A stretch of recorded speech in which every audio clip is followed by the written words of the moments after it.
Hi everyone, welcome to the webinar and workshop series conducted by TCS in lieu of the upcoming MCS exams happening in August 2026. My name is Nick and I'm the lead tutor and evaluator for MCS at TCS. So let's look at the session outcomes. First things first, I'm going to highlight what you need to do in terms of rebounding from failure. Some of you who are joining today's session, I'm aware of the fact that you guys unfortunately didn't clear the previous MCS exam. There's nothing to worry. I'm going to talk about what type of issues these type of students commonly face, and focused on each of these issues, I'm going to highlight what type of activities you need to do to overcome these problems. And also specifically focused on those who are retaking the exam and those who are yet to start preparations, focused on August 2026 exams. I'm going to share a 6-week study plan with you. And after we are done with all these things, I'm going to direct your attention towards the most important element of today's webinar, in which I'm going to teach you answering and time management techniques. After teaching you these two techniques, I'm going to conduct a masterclass, thereby explaining how to apply the answering and time management techniques, which you'd learn in a little while. And let me quickly tell you about the upcoming webinars and workshops we have scheduled for you. So the fourth webinar is happening next Sunday at 9 GMT or 10 a.m. UK, in which I'm going to teach you crucial stress management techniques. As you know, in this exam, the examiner is not just testing your theory knowledge and application capabilities. The examiner is also testing whether you can manage a stressful environment. So that's why I'm going to, share crucial stress management techniques with you. And on top of that, I'm going to take you through examiner's comments because it's essential that you understand what the examiner expects from you when conducting your preparations and on the day of your exam. And once we are done with the fourth webinar, we are kickstarting our workshop series. And in each workshop, I will be explaining what is contained within your F2, P2, and E2 pillars or syllabi. And at the same time, myself for our co-tutor Jared will be conducting a masterclass focused on a question taken from F2, P2, and E2 elements. And in the final workshop, which happens just 2 or 3 days before your examination, I will be sharing last-minute tips with you to make sure that you are walking into the exam with a high level of positivity. Because as per the CIMA examiner, if you believe in yourself, if you feel positive before the exam, you are going to be extremely comfortable during your real examination. So make use of these free webinars and workshops on offer. Attend these webinars on a weekly webinars and workshops on a weekly basis, which is the best way to learn about what this examination is. And also you will benefit from the tips we are sharing via each and every webinar and workshop. And this is the best way to keep tabs about your performance on a weekly basis. And having said that, let's try to understand, what you need to do to overcome the failures which you encountered in your previous sitting or sittings. So first things first, if you are a student who ended up failing the exam last time, you need to conduct a personal reflection to figure out whether you gave your best shot or not. So with this in mind, you need to ask yourself a certain set of questions. You need to diagnose the reasons which led to a failure last time and take steps to address them this time, because if you keep repeating the same mistakes over and over, then you'd end up getting the same type of marks for at this exam. And also, therefore, you need to come up with an action plan which should be to work smarter than the previous attempt. So the smartest approach is to stick to the study plan, which I'm going to share with you in a little while. You need to pace out your preparations rather than waiting until the final 2 or 3 weeks, which leads up to the exam. You need to start your preparations right now, because just attempting mocks won't help. You need to spend a considerable amount of time to improve your theory knowledge and improve your application skills. That's why you need to spend a considerable amount of time focused towards revision. So you need to revise a lot. And in order to spend a lot of time on revision covering all mock exams, you need to start your preparations right now. So in a little while, I'm going to share the 6-week study plan with you. Then you'd realize how important it is to master each of the 6 mocks we have shared with you. All right. So then looking at the top causes which leads to a failure, there are numerous causes. So when I'm explaining these elements, take a piece of paper and jot down the issues which you encountered in your previous sitting. So you might have experienced just one of the issues which I'm going to explain, or you might have encountered multiple issues. Irrespective of whether you faced just one issue or multiple issues, jot down whatever you faced when I'm conducting these explanations. And whilst talking about these issues, I'm going to talk about solutions as well. So it's better to jot all these things down, and once you are done with it, I said that you need to conduct a personal reflection about your performance, about what you faced in your previous sitting. So when conducting this personal reflection, try to figure out what your shortcomings are and what you need to do to overcome each of these shortcomings. Because as I mentioned earlier, without fixing your problems, if you walk into your next exam, you will get similar or lesser marks. You need to take steps to understand your shortcomings first. When you understand the shortcomings, you stand a chance to take steps to overcome these issues before walking into your next examination. So looking at top causes which leads to a failure, most students out there, especially those who are coming through exemptions, practice just 2 or 3 mock exams. I know for a fact that those who are coming through the Master's Gateway Program or FLP, you rely on resources which appear within your student dashboard, which is provided by CIMA or FLP. And if you look at the content, there are just 2 or 3 mock exams, and students think that simply by attempting 2 or 3 mocks they can pass this examination, which is not quite true, given the fact that if you look at your syllabus is divided into 60 main areas. Okay, I've taken you through this document previously in our first webinar itself.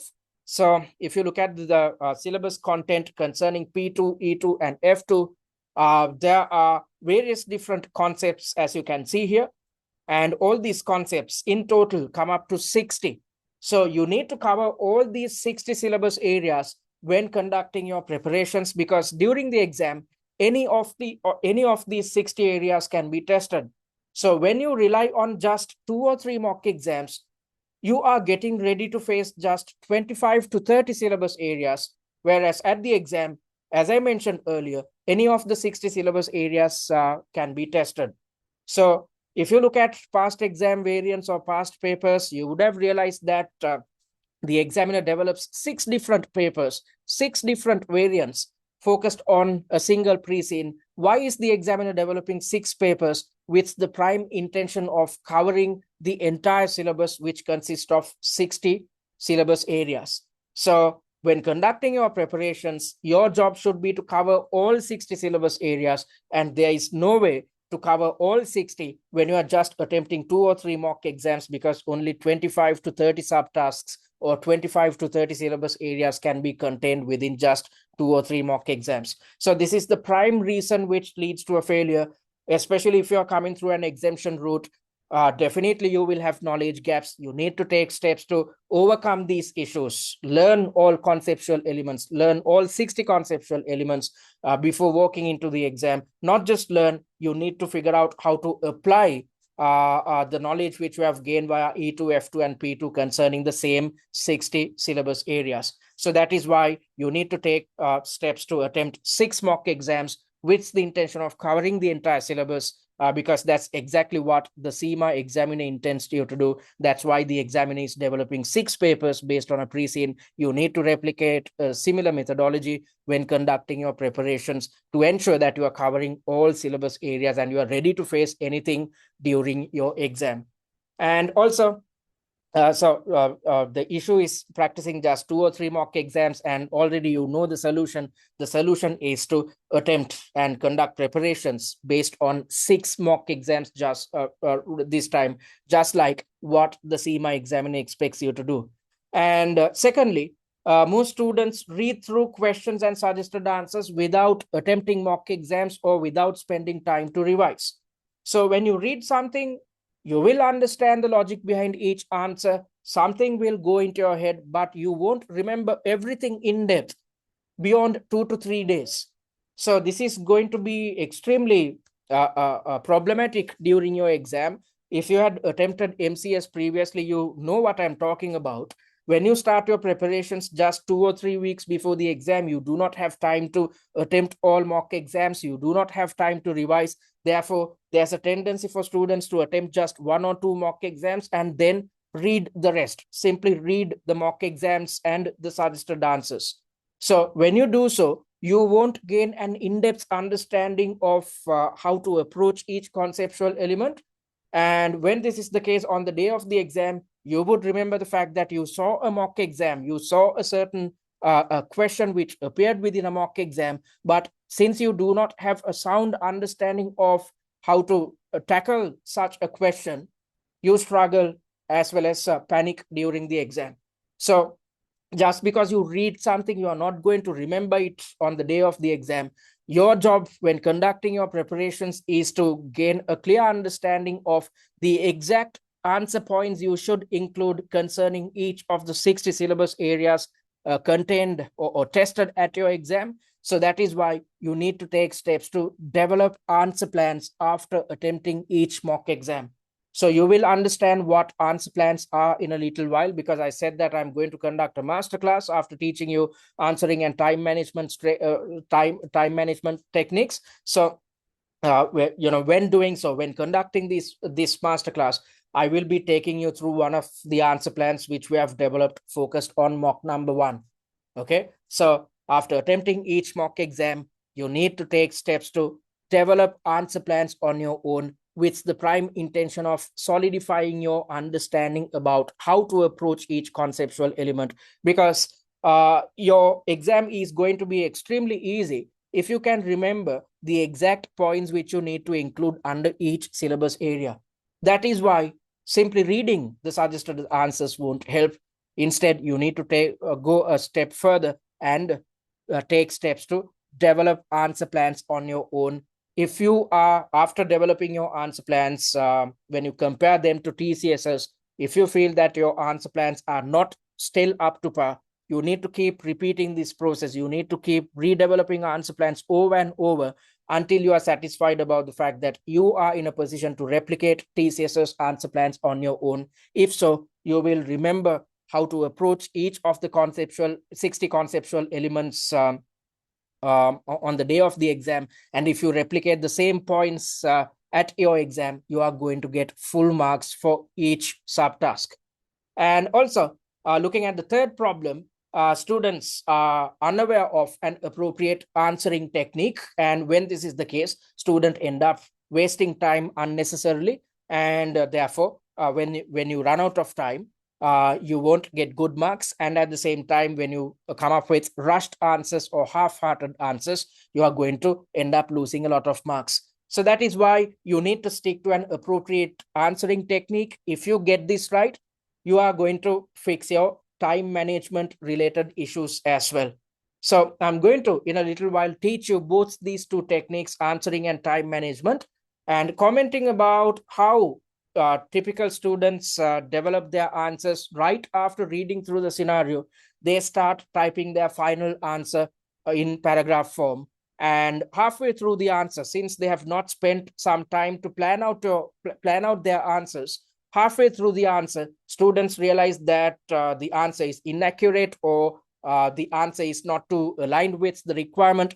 When this is the case, students end up deleting the entire answer and starting from scratch. When that happens, you know for a fact that you have wasted a lot of time. When this is the case, this leads to stress. And when you are stressed, you try to come up with a rushed answer, and rushed answers are not the best answers out there. So that is why it's essential that you learn the answering and time management technique, which I'm going to explain in a little while. And at the same time, just learning these two techniques won't help. Whenever you are attempting a mock exam, you are supposed to practice both these two techniques under exam conditions, because without practicing them, if you try to implement these two techniques for the first time on the day of your exam, you are going to definitely run out of time. You are going to definitely struggle during the exam. So in order to be calm and confident during your exam, you need to practice these two techniques whenever you are attempting a mock exam. And also another problem is the fact that when it comes to mock attempts, students do not practice mocks under simulated exam conditions. I'm pretty sure you would have experienced this when conducting your preparations previously. So when it comes to attempting mock exams, I've seen students attempting the first section of a mock exam today, the second section tomorrow, the third section day after tomorrow, and likewise. But during the exam, you have to sit in one place across 3 hours and attempt 4 sections one after the other without any breaks in between sections. So that is going to be a tough situation. It is essential that you are accustomed to such a situation in which you have to attempt the 4 sections one after the other without any breaks. So when you attempt mocks right now, when conducting your preparations, if you take breaks between sections, it is not going to help you.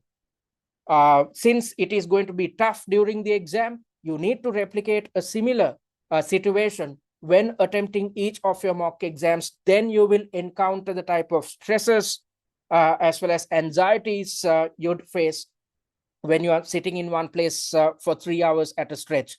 It is going to be extremely stressful. So it is better to experience or expose yourself to these type of anxieties and stresses right now when conducting your preparations, rather than facing them for the first time on the day of your exam. Because when you encounter these stresses and anxieties right now, when you know for a fact that you are running out of time, when you know for a fact that you are struggling with certain questions, you will take steps to improve your answering technique, improve your knowledge concerning theoretical elements, improve your application skills, improve your stress management techniques right now. So when you are working hard to improve all these skills and capabilities, you will function properly on the day of your exam. So if you didn't practice mocks under simulated exam conditions this time, you need to attempt at least 4 mock exams under real exam conditions, because it is best to encounter the type of issues you'd face when you're, under exam conditions. When this is the case, you can take steps to overcome your issues when you are conducting revision. If so, you are going to be extremely comfortable during your real exam. And also another problem is tied to a lack of theory knowledge and issues with application. So these two issues are faced mainly by those who are coming through the exemption, or the students who are coming through the exemption route. So if you have completed your OTQs, you have already learned the conceptual elements covered under E2, F2, and P2. So when it comes to conducting preparations, it's simply a matter of improving your application skills, and you have somewhat of an idea of how to deal with application, given the fact that you have completed your operational case study or the OCS exam already. Okay, so things are going to be easier because you can easily figure out application on your own if you have completed your OTQs, or if you're coming through the traditional route. But looking at those who are coming through exemptions, this might be your first CIMA case study examination, and most students coming through exemptions lack theory knowledge. They have somewhat of a good idea of 25 to 30 syllabus areas, which are deemed to be heavily tested syllabus areas, but they do not have a sound understanding of all 60 conceptual elements. So that is why I said that rather than testing your luck, rather than getting ready to face the frequently tested 25 to 30 sections, it is better to gain a clear understanding and in-depth understanding of each of the 60 syllabus areas before you walk into the exam. And whilst learning theory, you need to take steps to improve your application skills, because at this exam you are supposed to play the role of a finance manager. As a finance manager, you are not supposed to respond to your superiors in a highly theoretical manner. You are not supposed to explain theories. Instead, you are supposed to utilize the knowledge which you have gained via E2, F2, and P2 and come up with the best type of evaluations and recommendations. So that is why you need to really fine-tune your application skills when conducting your preparations focused on the upcoming exam. So with the intention of teaching you theory and application together, we have developed master classes which are focused on the 6 mocks we have shared with you already. So in each master class, whilst explaining the logic behind each answer, we are explaining the theoretical concept covered within each mock exam. And at the same time, we are also explaining how to apply the conceptual knowledge when it with the intention of coming up with foolproof answers. So if you are coming through the exemption route, definitely you have issues with theory knowledge, and definitely you are going to struggle with application. But don't worry, you can learn both theory and application together when you watch our master classes, which are 100% aligned with each of our mock exams. Because if you look at FLP resources, yes, there are videos as well as reading material which are intended to teach you theory, but there aren't any resources which are intended to teach you application. So that is why we are sharing the master classes, so that you'd learn the entire syllabus, which are you'd learn the all 60 conceptual elements based on the mock exams, and at the same time you will figure out application easily when you watch each of our master classes. So if you have knowledge gaps and issues with application, simply watch the master classes, and after watching each master class, take steps to replicate TCS's answer plans on your own. Keep redeveloping answer plans over and over until you are satisfied about the fact that you are in a position to replicate TCS's answer plans on your own. If so, you will remember how to approach each conceptual element successfully on the day of your exam. And another problem is the fact that, especially those who are coming through exemptions, focus on theory too much. I said that via your FLP resources, you'd gain access to videos as well as reading material, which is intended to solely teach you theory.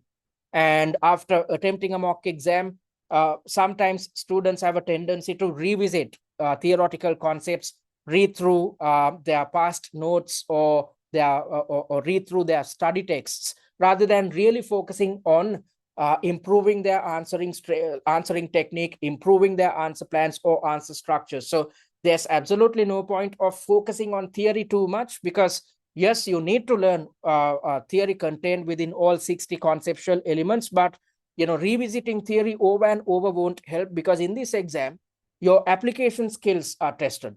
You need to utilize the knowledge which you have gained via E2, F2, P2, and apply these elements when coming up with recommendations or when evaluating something. So if you are focusing on theory too much, if you are revisiting your past notes or your study texts, you might be wasting your time unnecessarily. So rather than focusing on theory too much, your job should be to try and replicate answer plans as much as possible. And also another problem is the fact that students rely on past exam variants or past papers. So I said that this is a highly practical exam in which your decision-making capabilities, your evaluation or analytical skills are tested. So when you go through past exam variants, which are based on a totally different pre-scene, you are not going to learn everything in depth, given the fact that past exam variants are based on a totally different pre-scene. So the type of questions and the suggested answers which are contained within past paper is not really relevant to your company, because the internal and external dynamics of this time's pre-scene is totally different to a previous pre-scene. So if you had wasted time like this previously by trying to learn theory and application by going through past exam variants, you should not waste time anymore. Instead, you should solely focus on conducting preparations based on pre-scene specific mock exams, because unless and otherwise you gain an in-depth understanding of a previous pre-scene, you are not in a position to gain a clear understanding of the logic behind each answers concerning past exam variants. So rather than wasting time, you simply have 6 weeks until the exam. So you do not have time to master a previous pre-scene and therefore read through past exam variants and try to figure out how these past questions might relate to your present company. So rather than wasting time, simply focus your attention towards conducting prep based on pre-scene specific mock exams. And lack of revision is a problem, as I mentioned earlier, because most students think that simply by attempting 2 or 3 mocks, they can pass, which is not the case. Even if you attempt all 6 mock exams, you still cannot pass this exam unless and otherwise you spend time to revise your knowledge. And when it comes to revision, I'm not asking you guys to simply read through questions and answers. Instead, take active steps to redevelop answer plans. Because when you jot something down, when you type something, it goes to your head better than you are trying to read something and gain an in-depth understanding. So it is a must that you revise. And what type of revision should you be involved with? So after attempting each mock exam, you need to take steps to improve your answering technique. With that in mind, you need to redevelop answer plans. And most students do not adhere to a study plan. They do not pace out their preparations. Instead, they wait until the final 2 weeks to start preparations. Yes, within 2 weeks you can attempt all 6 mock exams, but you do not have time to revise.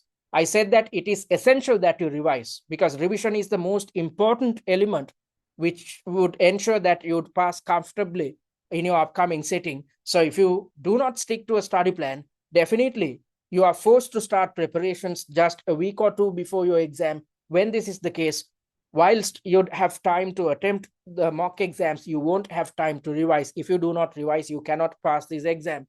So that's why we already shared an 8-week study plan with you. In the first webinar itself, we shared a study plan with you. And in today's webinar, I'm going to share a revised 6-week study plan with you. So it's essential that you stick to the study plan and start your preparations right now, because you need to take steps to master 6 mock exams, which is not easy, which is going to take considerable attention. So that's why you need to commit yourself right now, so that you can conduct preparations in a relaxed atmosphere rather than waiting until the last moment to start your prep. And when you encounter these type of problems, it leads to a lack of confidence. So as I mentioned earlier, the CIMA examiner clearly tells us that those who pass the MCS exam are students who are somewhat confident about their skills and capabilities. So you need to stick to the study plan. You need to take steps to master each of the 6 mock exams. By doing so, vicariously, you are taking steps to improve your skill set. When you improve your skill set on a weekly basis, you would figure out that when you were attempting mock number 1 and 2, you were struggling with time, you were struggling with certain subtasks, you were struggling with pressure or stress.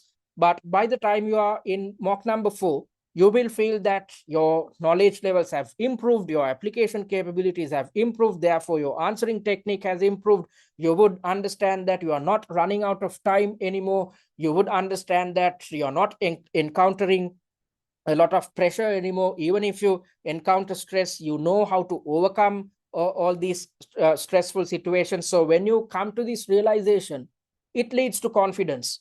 So it is better to build confidence on a weekly basis. When this is the case, when you are walking into the exam, you'd walk into the exam knowing very well that you have done your job, you have done the hard yards. And when you know that you have conducted preparations in a foolproof manner, this leads to confidence. And when you are confident during the exam, you will end up getting extremely good marks, because you are never going to doubt yourself. When you are evaluating something, you are not going to doubt the quality of your answers. When you are recommending something, you are not going to think whether these recommendations are accurate or not. When you have conducted preparations fully, you have covered the entire syllabus, when you know how to deal with application concerning each of the 60 conceptual elements, you can rest assured that you are going to pass. So this type of confidence will ensure that you come up with the best type of evaluations, best type of recommendations. And that is why the CIMA examiner tells us about the fact that if students are confident before the exam, they are going to be confident during the exam. When this is the case, they'd end up scoring extremely good marks. So these are the top reasons which leads to a failure. So as I mentioned earlier, if you encountered any of these problems, I hope you jotted them down, and now you know how to overcome each of these issues.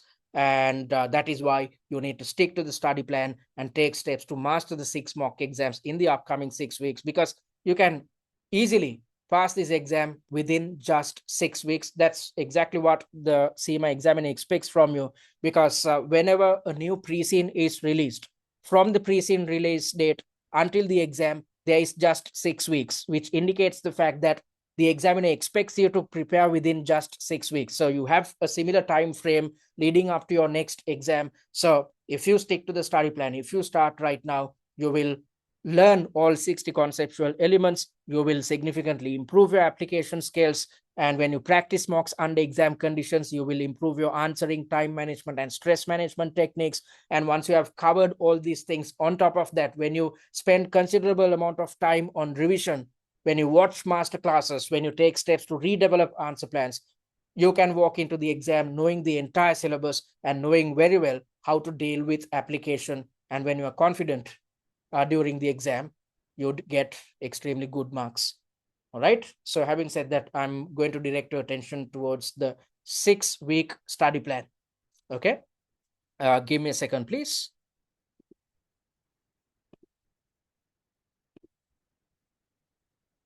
Okay. So I said that I'm going to share the 6-week study plan with you, especially those who are repeating or those who are yet to start preparations focused on August exams. All right. So you need to adhere to a 3-step approach when it comes to mastering each of the 6 mock exams. I said that you need to cover the entire syllabus when conducting prep. That's why you need to base your preparations relying on 6 mock exams in total, and just attempting mocks won't help. I said that you need to take steps to master each mock exam.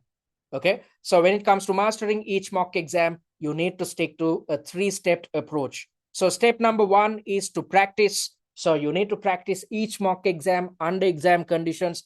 The objective is not to learn something or to come up with the best type of answers. I just want you guys to attempt each mock under exam conditions with the prime intention of practicing your answering, time management, and stress management techniques. So when attempting a mock exam, you will run out of time, you will feel anxious, you will muck up your answers, you won't be quite confident with certain subtasks. That's totally fine. I want you guys to experience all these things when you are conducting preparations rather than facing them for the first time at your real exam. So when it comes to practicing, your job is to simply practice each mock under exam conditions with the intention of fine-tuning your answering, time management, and stress management techniques. So once you have practiced these 3 techniques, then you should focus your attention towards learning. So this is where you are supposed to learn the theoretical concepts covered within each mock exam, and at the same time learn how to deal with application. And this can be achieved by watching the master classes we have shared with you already. So in a little while, I'm going to conduct a master class. Then you'd realize how effective these master classes are when it comes to understanding the logic behind each answer whilst learning theory as well as application together. And once you have learned theory and application, then focus your attention towards revision, which is the most important element of this 3-step process. So when you are revising, you are supposed to redevelop answer plans on your own, because the master classes are based on the answer plans. And once you have learned how to structure each answer, try to develop answer plans on your own. And once you have developed your fresh answer plans, compare them to TCS's answer plans to figure out if there are still deficiencies, whether you are still missing out on important points, whether your answers are inaccurate or not. So you need to keep repeating this process, keep redeveloping answer plans over and over until you are satisfied about the fact that you are in a position to replicate TCS's answer plans on your own. When you get this realization, then you should move to your next mock exam. So just attempting mocks won't help. Instead, you need to take steps to master each of the 6 mock exams. And in order to master the 6 mock exams, you need to stick to this 3-step approach, out of which step number 3, or revision, is the most crucial one.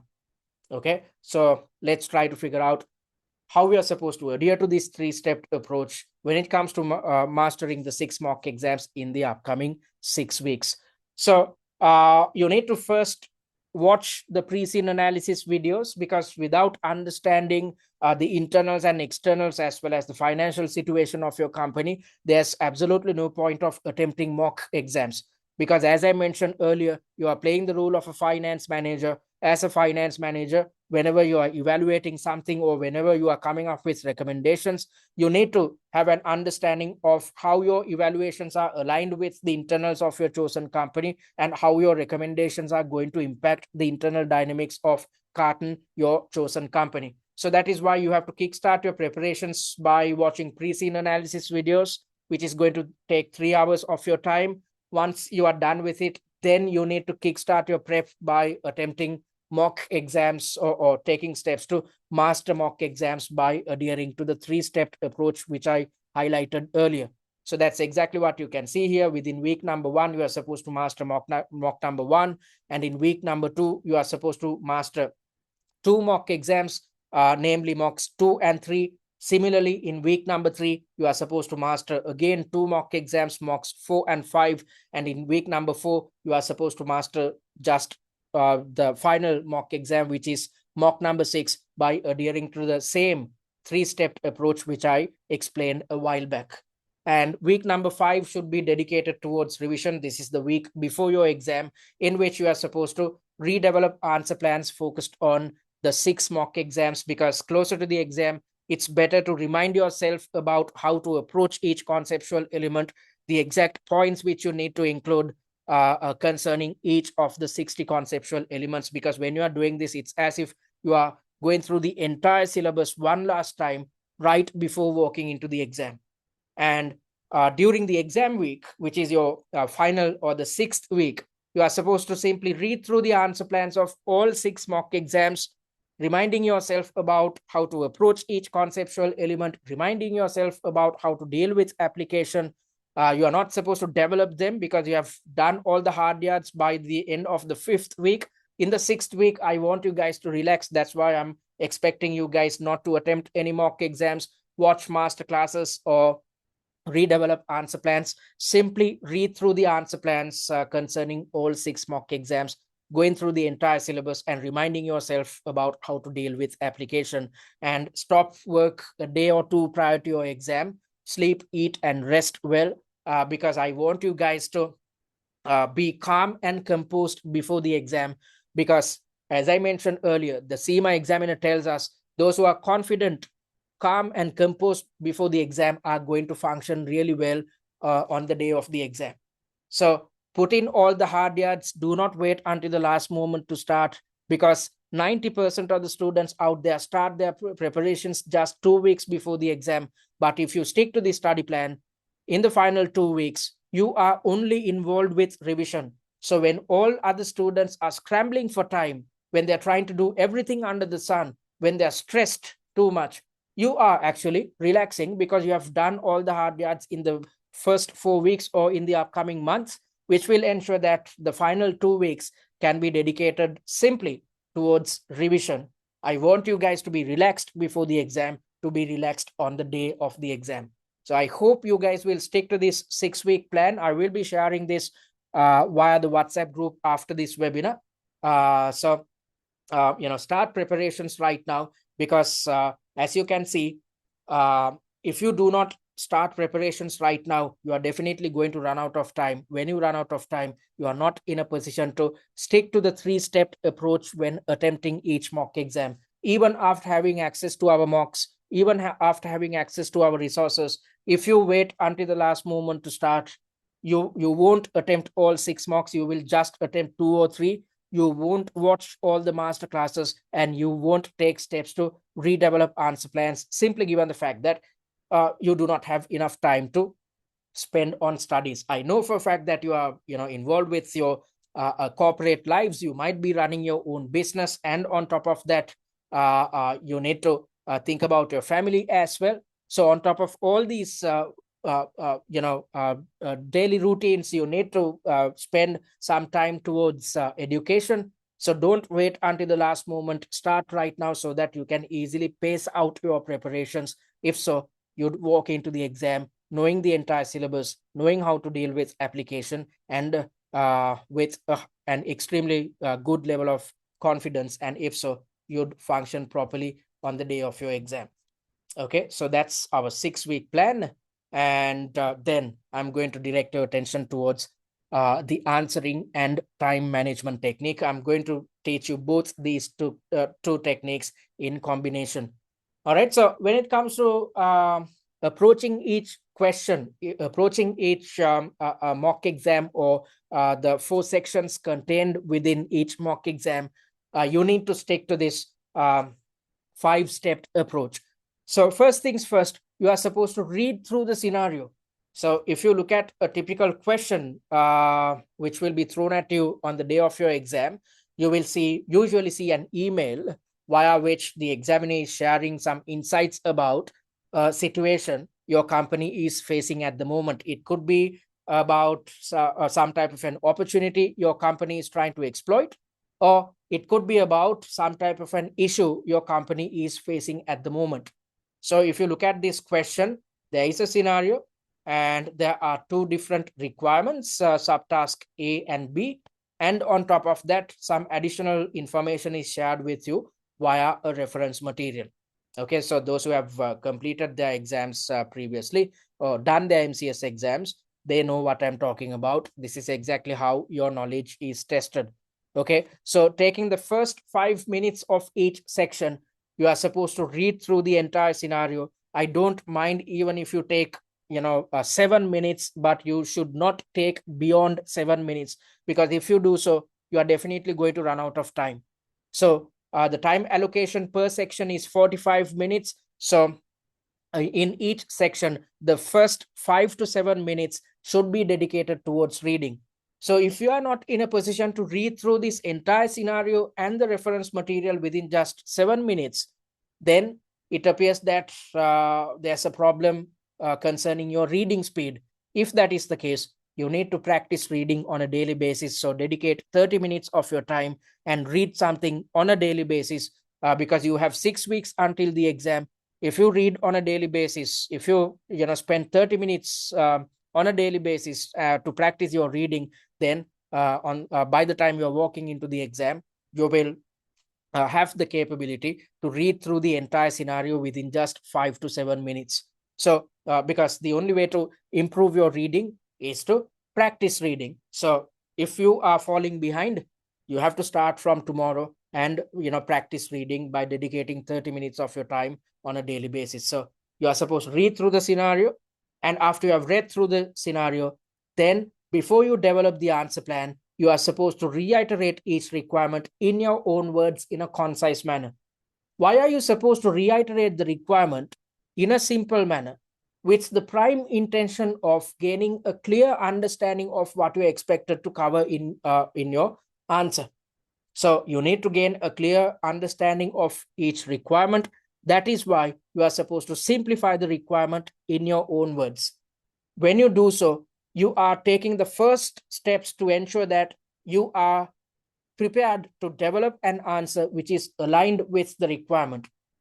If you had done the MCS exam previously, you know what I'm talking about.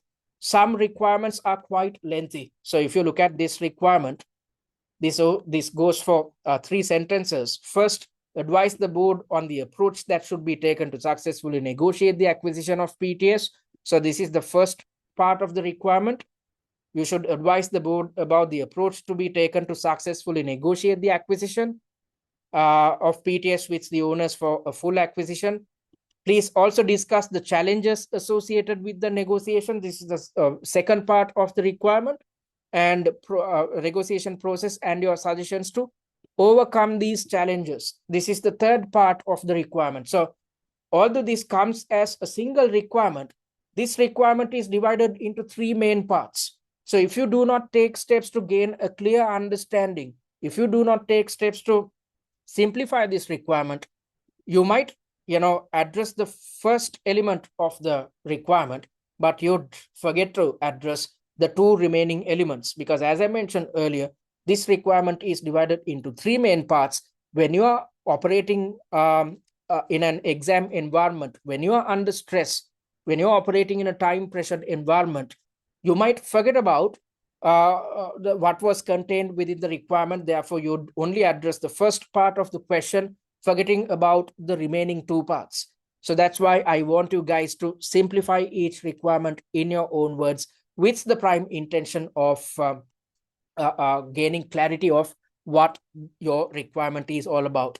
So that's exactly what you can see in here. I've simplified the requirement in my own words with the intention of gaining clarity of what you're supposed to achieve within your answer.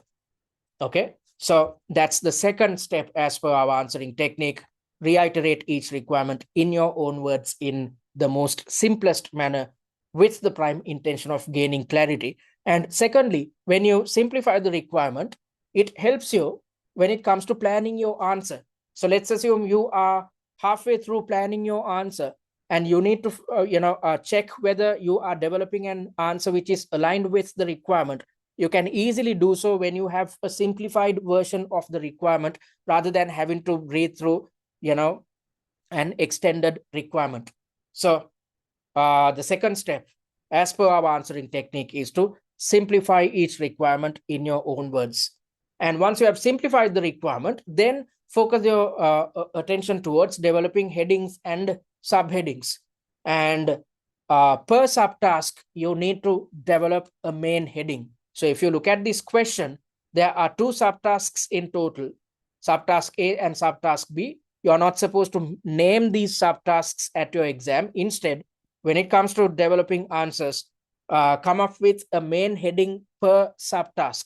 So since there are just two subtasks in here, you need to come up with two main headings. And in certain sections, you will see three subtasks. If so, come up with three main headings, and each main heading should be in bold and underlined format. And within a certain subtask, if you feel that you need to further fraction out your answer, you are invited to come up with subheadings, and these subheadings should be in bold format. So what you need to remember is the fact that per subtask, you need to come up with main headings which should be in bold and underlined format. And if you are using subheadings, then each subheading should be in bold format. Okay, so that's the third step, which is to determine the headings and subheadings, which makes up the first parts of the skeleton or the of your answer, or the first parts of the answer plan. And once you have developed the headings and subheadings, then you should focus on planning out your answer or developing an answer plan. And in order to develop the answer plan, you are supposed to dedicate 20 minutes of your time. I don't mind even if you take 25 minutes to develop the answer plan, covering all subtasks which appear within a section. So I'm not asking you to spend 20 minutes per subtask to develop an answer plan. Instead, what I'm asking you is to spend 20 minutes to develop an answer plan covering all subtasks. So in this question, there are two subtasks. So within 20 minutes or within 20 to 25 minutes, you should be able to develop the entire answer plan, entire answer structure covering both these two subtasks. And when it comes to planning your answer, first things first, determine mark allocations based on the weightages provided, because you need to understand how many points you should include under each subtask. When this is the case, when you understand, when you take steps to understand the exact number of points you need to include under each subtask, you are ensuring that you are developing an answer which is totally aligned with mark allocations. Therefore, your answer is not going to be too long or too short. At your exam, you might have realized that when there are two subtasks, you ended up spending a considerable amount of time on subtask A. Because of that, you always run out of time in subtask B.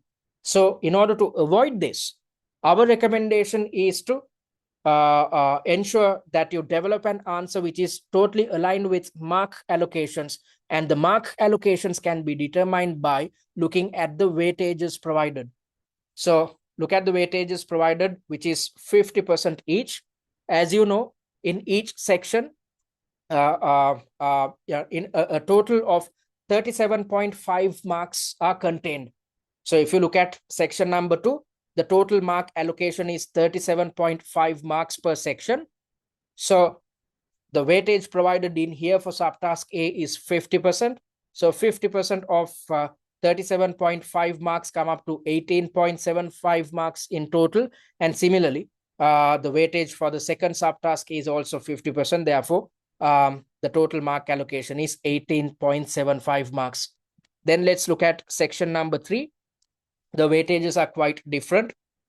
The weightage provided for subtask A is 40%, which indicates the fact that out of 37.5 marks, 15 marks are dedicated. 40% of 37.5 marks come up to 15 marks in total. So 15 marks are dedicated for the first subtask of section 3, and 60% of 37.5 marks come up to 22.5 marks in total. So the mark allocation for subtask B is 22.5 marks.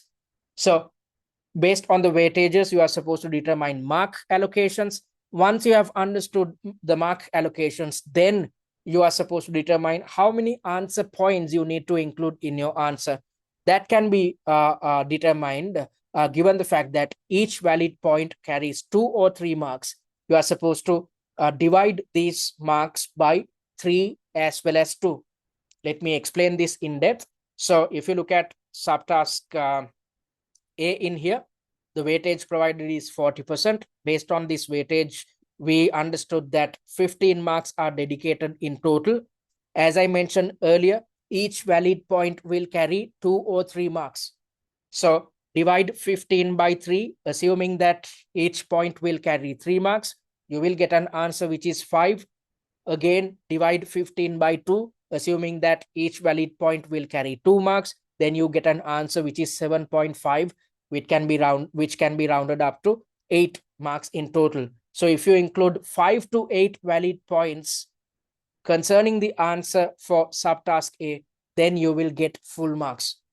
And similarly, let's look at the second subtask. The mark allocation is 22.5 in total. So assuming that each valid point will carry 3 marks, divide 20.5 by 3, you get an answer which is 7.5, or you can round it up to 8. And similarly, divide 22.5 by 2, you get an answer which is 11. So if you include 8 to 11 points for subtask B, then you are going to get full marks. Okay, so this is how we are supposed to determine how many points you should include under each subtask. When you understand this, then, as I mentioned earlier, you are ensuring that you are developing an answer which is totally aligned with mark allocations. Therefore, you are not going to spend additional time focused on a subtask. You are not going to develop an extremely long answer or an extremely short answer, because you know for sure about how many points you should include in your answers. Okay, so that's the first part of which you need to adhere to when it comes to developing the answer plan. And then you should focus your attention towards planning out your answer. And when planning out your answer, or in other terms, when you are developing this answer plan, do it on the answer screen itself. Do not utilize the scratchpad. In a little while, I'm going to explain how your exam platform works. Then you'd realize as to why I'm asking you guys not to develop the answer plan on the scratchpad. Instead, develop it on the answer screen. Okay, so you need to develop something like this, which is an answer plan, or a simplified version of the entire answer, because I said that you are supposed to dedicate some time to plan out your answer, structure your answer. This is where you are thinking. This is where you are trying to come up with the best type of an answer. So you need to develop something like this, an answer skeleton, which is extremely short, which is in bullet points.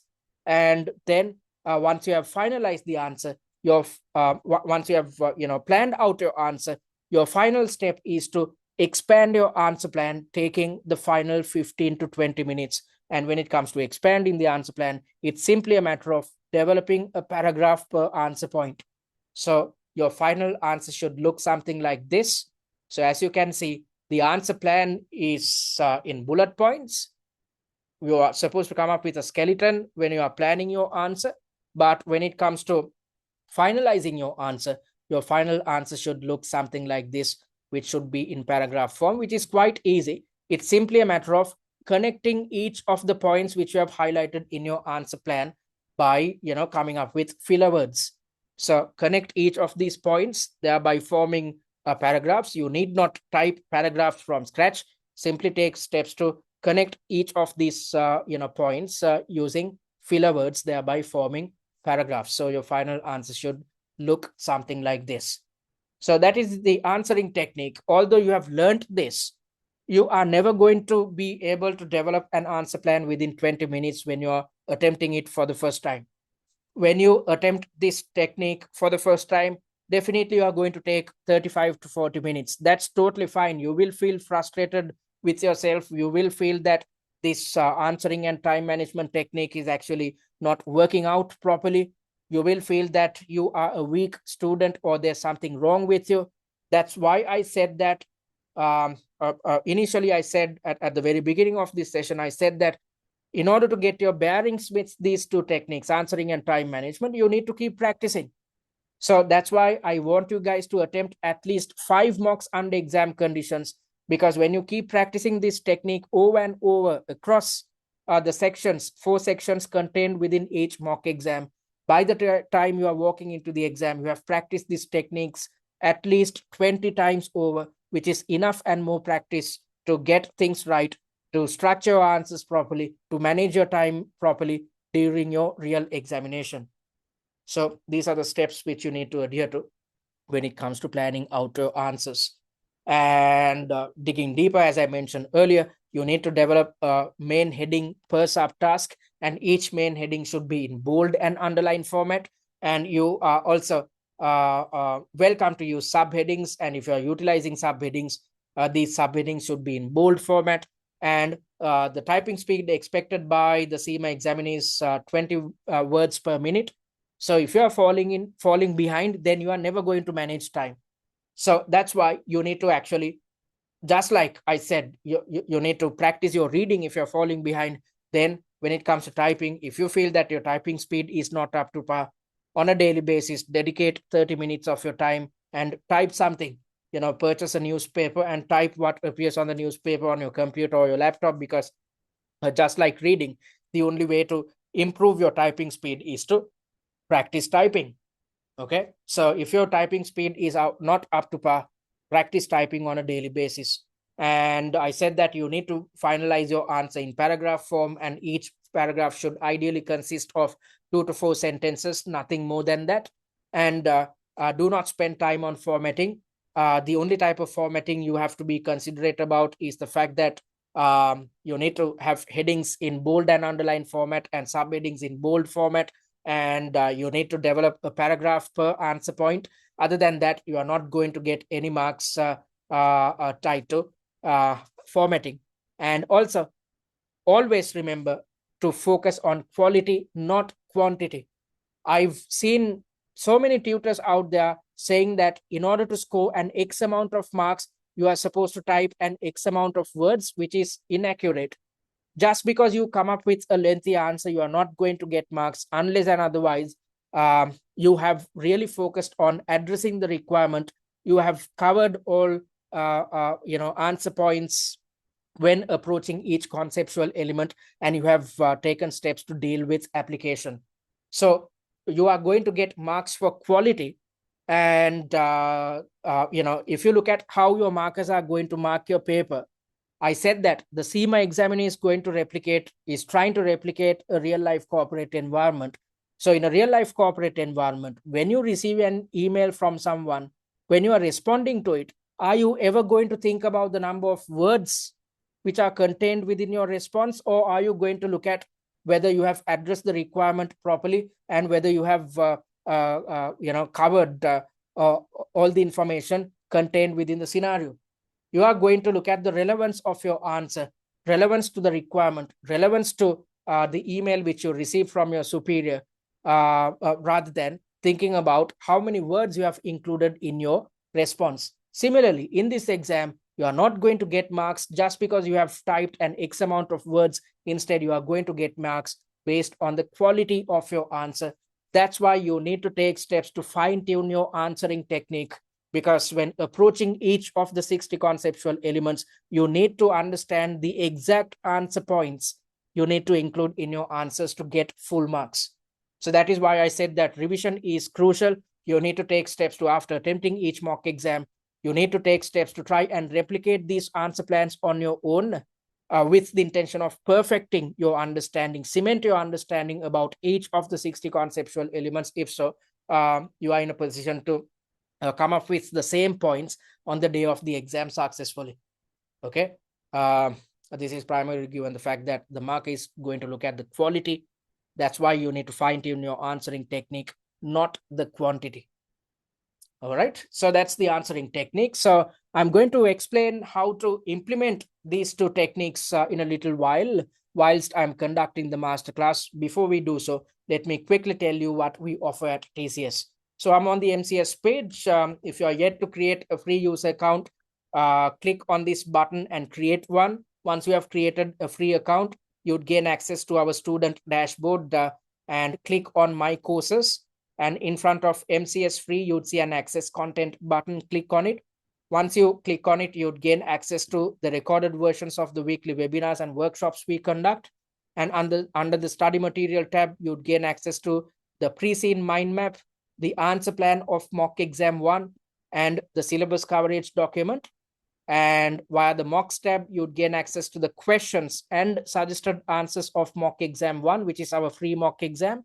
And under the exams tab, you have the opportunity of attempting mock number 1 under exam conditions in its entirety. And at TCS, we have developed an exam platform, which is the exact replica of the Pearson VUE system on which you are supposed to attempt your real examination. So you have the opportunity of practicing what you learned right now. You are going to learn further in a little while when I'm conducting the masterclass. So you have the opportunity of practicing the answering and time management techniques which you learned right now under exam conditions to see whether you are in a position to replicate a similar methodology on your own without any hiccups. Definitely, you are going to run out of time. Definitely, you are going to struggle in certain subtasks. Definitely, you are going to encounter stress, especially towards the final section or the final 2 sections. That's quite all right. I want you guys to experience these things right now so that you'd actually take steps to improve your skill set and do a serious job in the upcoming 6 weeks when preparing for this exam. Because this is a tough examination. I want you guys to realize this by attempting mock number 1 under exam conditions via our exam platform. So make use of these free resources on offer by clicking on the start free trial button. And also, if you're yet to join the MCS WhatsApp discussion forum, click on this button and join it. Via this group, you can get all your questions answered instantaneously, and we will be sharing hordes of free resources with you. And also, talking about what we offer 2 packages, the essential course and the premium course. The essential course is designed for those who have completed their OTQs. So since you have already learned your E2, F2 and P2 theoretical concepts, when conducting preparations focused on your upcoming exam, it's simply a matter of improving your application skills. So focused on ensuring that you understand how each of the 60 conceptual elements are tested and ensuring that you figure out application on your own, we have included some resources under the essential course. So under the essential course, you'd gain access to the recordings of all webinars and workshops, the 6 mock exams with suggested answers, which covers the entire syllabus, all 60 syllabus areas, pre-seen analysis videos, which will give you an in-depth understanding of the internals, externals, and financials of your chosen company. You need not take steps to analyze the pre-seen on your own. We have done it for you. You'd also gain access to the annotated pre-seen industry analysis and financial analysis slides. Let me quickly show you what these resources look like. So we have come up with tutor annotations with the intention of summarizing the entire pre-seen and at the same time highlighting the syllabus areas as well as scenarios which can be thrown at you at your exam. And if you look at the financial analysis slides, we have evaluated each financial statement in depth, yet making sure to keep our annotations simple so that you are in a position to clearly gain an understanding of the financial situation of your company. So we have evaluated each financial statement, and at the same time, we have conducted a ratio analysis comparing the financial performance of your chosen company against its closest competitor so that you'd gain a deeper understanding of where your company stands financially. And similarly, we have developed a set of slides with the intention of highlighting how real life companies operate within your chosen industry. Because when you understand how real life companies operate, you'd get a deeper understanding of what your company is all about and what your industry is all about. So make all these resources on offer under the essential course, make use of these resources on offer uh, which are contained under the essential course. And also you'd gain access to the top 10 likely issue slides, which indicate the most probable syllabus elements which can be tested at your exam. You will also gain access to a case study familiarization kit. Once you have read through this kit, you'd gain a sound understanding of the technicalities behind the MCS exam. You'd also gain access to a tutor managed live chat and OTQ revision cards. So once you have attempted a mock exam, if you feel that you had forgotten a conceptual element, do not waste time to read through bulky study texts or to refer to your old notes. Simply read through these OTQ revision cards, which are actually good summarized versions of the entire syllabus. So the essential course is priced at £299, which can be paid in 2 installments of £149 each. Or if you opt to pay in full, you will save £50. If so, the price is just £249. And talking about the premium course, this course is intended for those who are coming through the exemption routes and those who had failed the exam previously. So both these sets of students have the same problem. There are gaps in theory knowledge and issues with application. So with the intention of teaching you all 60 conceptual elements and at the same time teaching you application focused on all 60 syllabus areas, we have included some additional resources under the premium course on top of what appears under the essential course. So via premium, you'd gain access to the online mock exam platform on which you can attempt all 6 mocks under exam conditions, which is the best way to master your answering, time management, and stress management techniques. You will also gain access to answer plans of all 6 mock exams. You are going to see what an answer plan looks like in a little while.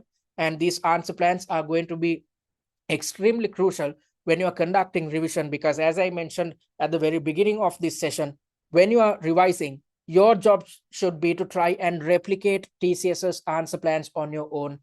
This will ensure that you remember how to approach each conceptual element in the most successful manner, and at the same time, you will remember how to deal with application on the day of the exam. And premium comes with 20 plus masterclasses in total.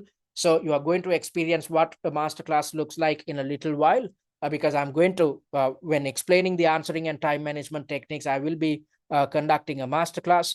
And the objective of sharing these masterclasses is to teach you theory and application based on mock exams. So we have covered the entire syllabus via these masterclasses, and at the same time, we are teaching you application focused on each of our mock exams. And you'd also gain access to in-depth tutor feedback on 2 mock exams. So this type of feedback on offer at TCS. As you can see, we have evaluated each and every point, each and every paragraph with the prime intention of highlighting your shortcomings, because the objective of opting for tutor feedback is to understand your exact shortcomings, so that once you understand your shortcomings, you can take steps to overcome these issues when you are conducting revision. So this is the type of feedback on offer at TCS. And at the very end, we do indicate mark allocations on a subtask by subtask basis. Not just marks, we also indicate about a success rate. And by looking at the yellow highlighted areas, you can easily understand the subtasks in which your performance was substandard. And when conducting revision, your job is to develop answer plans focused on the subtasks which are highlighted in yellow. Okay, so that's the type of feedback on offer if you opt for the premium course. And once you have access to all these resources, you will pass for sure. Hence, we are offering a pass guarantee. The pass guarantee means that if you invest on premium and end up failing, you'd gain access to the premium content in your subsequent sitting free of charge. However, in order to claim the pass guarantee, you have to ensure that you score between 70 to 79 marks. Just because you have access to premium resources, you are not going to pass. At least partially, you have to utilize the resources. If so, you are in a position to score 70 to 79. And if we can see that you have put in some effort, without putting effort, you cannot score 70 or above. If we can see that you have put in some effort, then we will extend your access to your subsequent sitting free of charge. So the premium course is priced at £749, which can be paid in 3 installments of £249 each. Or if you opt to pay in full, you will save £100. If so, the price is just £649. So you can invest on your preferred course by clicking on either of these buttons. And let me quickly direct your attention towards the 8-week study plan. Some of you are already adhering to this original 8-week study plan. If you are one such individual, let's try to understand what you are supposed to achieve within this week. So we are in week number 3. According to the 8-week study plan, week 3 is the most hectic one, in which you are supposed to dedicate 16 hours of study time. But once you complete everything within this week, then from week 4 onwards, it's simply a matter of dedicating just 8 hours of study time per week. So in week number 3, you are supposed to master 2 mock exams. And when it comes to mastering each mock exam, you are supposed to adhere to the 3-step approach, which I explained a while back. So for instance, when you're attempting mock number 2, attempt it under exam conditions with the objective of practicing your answering time management and stress management techniques, and then watch the master classes to learn theory and application, to learn how you should have developed your answers, what you should have contained within your answers. And once you have learned these things, learned all the theoretical concepts covered within mock 2, when you have learned how to deal with application, then take steps to redevelop the answer plans on your own, trying to figure out whether you have learned something via the master classes and whether you are in a position to replicate answer plans which are akin to TCSs. Okay, so within week 3, if you are already adhering to the 8-week study plan, you are supposed to master 2 mock exams in total. Okay, so that's what we offer at TCS. Having said that, let me proceed with the content of the webinar. So I taught you answering and time management techniques. So let's try to understand how you should implement these 2 techniques in a foolproof manner. And before we do so, let me quickly explain how the exam platform works, because most students, especially those who are attempting the MCS exam for the first time, end up wasting a lot of time trying to get their bearings with the exam platform. That's why I intend to explain how your exam platform works. And as I mentioned earlier, we at TCS, we have developed an exam platform, which is the exact replica of the Pearson VUE system on which you'd attempt your real examination. So you need not worry. If you utilize our resources, especially if you opt for the premium course, you have the opportunity of attempting all mocks under exam conditions via our exam platform. And when you start your paper or your exam rather, you will see a screen such as this, which indicates information about the number of sections, the time allocation per section, and the number of subtasks per section, as well as the weightage on a subtask by subtask basis. And once you click on begin, you'd be directed to the first section, the question of the first section. And that's exactly what you can see here. In here, you see the mock number, but at your exam, you will only see section number 1. Okay. And on the same exam platform, onto the right, extreme right, you'd see a timer which runs down from 45 minutes because the time allocation per section is 45 minutes. So you'd see a timer such as this, and you'd also see a section number. So out of 4 sections, you are in section number 1 as per this information. And you'd also see 4 different buttons. And you're not supposed to carry any stationary items with you. So that's why you have an inbuilt calculator. If you are not supposed to do major calculations, but if you have to rework a ratio, for instance, you can access the calculator by clicking on this button. And once you click on it, a pop-up will appear to the right of your screen. And similarly, you have access to a scratch pad. And I said that when it comes to planning your answer or developing your answer plan, you are not supposed to develop the answer plan on the scratch pad. Why did I ask you not to develop the answer plan on the scratch pad? Because whatever you type on the scratch pad will not be shared with your marker. So let's assume you developed the answer plan on the scratch pad and you end up finalizing the answer on the answer screen. So when you are shifting between the scratch pad and the answer screen, you'd be exposed to complexity. So you are supposed to avoid all unnecessary complexities, given the fact that you are supposed to operate in a time pressured environment. So when you are stressed, you are supposed to not invite further stressors to your life. That is why you are not supposed to develop the answer plan on the scratch pad. And as I mentioned earlier, let's assume that you are running out of time, and because of that, in your final answer, you could not cover the entire answer plan. The final two main points which you intended to include in your answer, which appears within your answer plan, does not appear in your answer screen.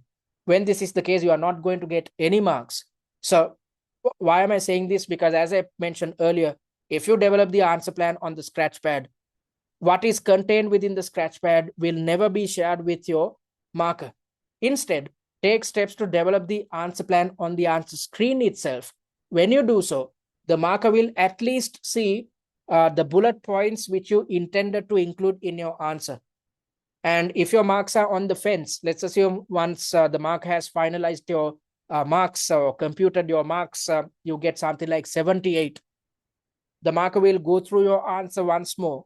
And if he or she spots that you have come up with 2 bullet points, and if these 2 bullet points, the logic is valid, you will get the 2 additional marks, because the marker clearly sees that you have intended to include 2 points, but 2 valid points, but you couldn't expand it in paragraph form, given the fact that you ran out of time.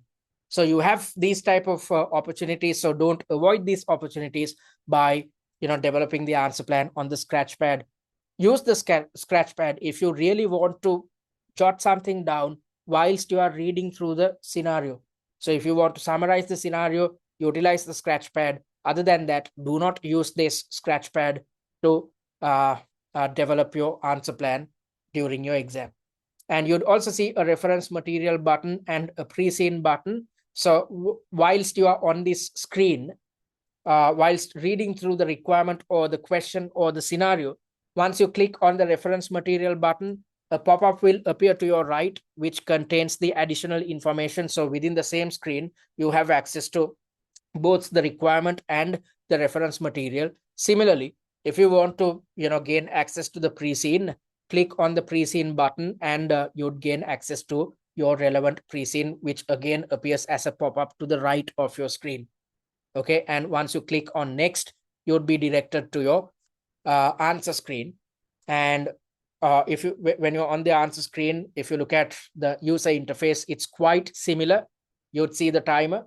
It's running down from 45 minutes. You'd see the same section number and the same 4 buttons, which indicates the fact that you have access to a calculator, the scratch pad, the reference material, as well as the pre-seen whilst you are on the answer screen, which ensures that you need not go back to your previous page to gain access to the requirement or the reference material. Whilst developing the answer, you have access to all necessary information.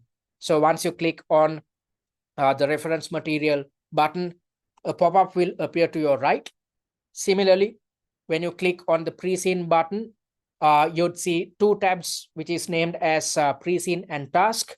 Once you click on task, you'd gain access to the question or the requirement or the scenario. And once you click on pre-seen, you'd gain access to the pre-seen document. So when you are on the answer screen, you have access to all necessary information, which makes your life easy when it comes to planning your answer. So the pop-up will appear to your right. You can move this pop-up all over the page. So keep it to your right and develop the answer plan onto the left of your screen. And when you do so, you need not shift between tabs. That's why I said that you should not utilize the scratch pad to develop the answer plan.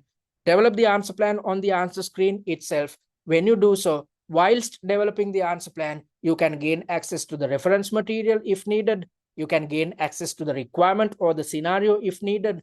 You can also gain access to the pre-seen document as and when needed. So this helps you to develop a summarized version of your answer onto the left of your screen while having access to all necessary information. So you can develop answers without having to shift between screens continuously. Okay, so practice this technique whenever you are attempting mock exams. Utilize our exam platform. Even if you do not invest on our paid content, via our free resources, you have the opportunity of attempting mock number 1 under exam conditions and getting your bearings with how the CIMA exam platform works. So you need to always remember to develop the answer plan on the answer screen itself. Develop it onto the left of your screen. And whilst developing it, if you need access to pre-seen information, you can gain access to it via a pop-up. If you need to read through the scenario once more, you can gain access to it. And at the same time, if you want to gain access to the reference material or read through the reference material, you can gain access to it via another pop-up which appears to the right of your screen. And once you have done all these things, once your time is up, you would see a pop-up which asks for your permission to move to your next section.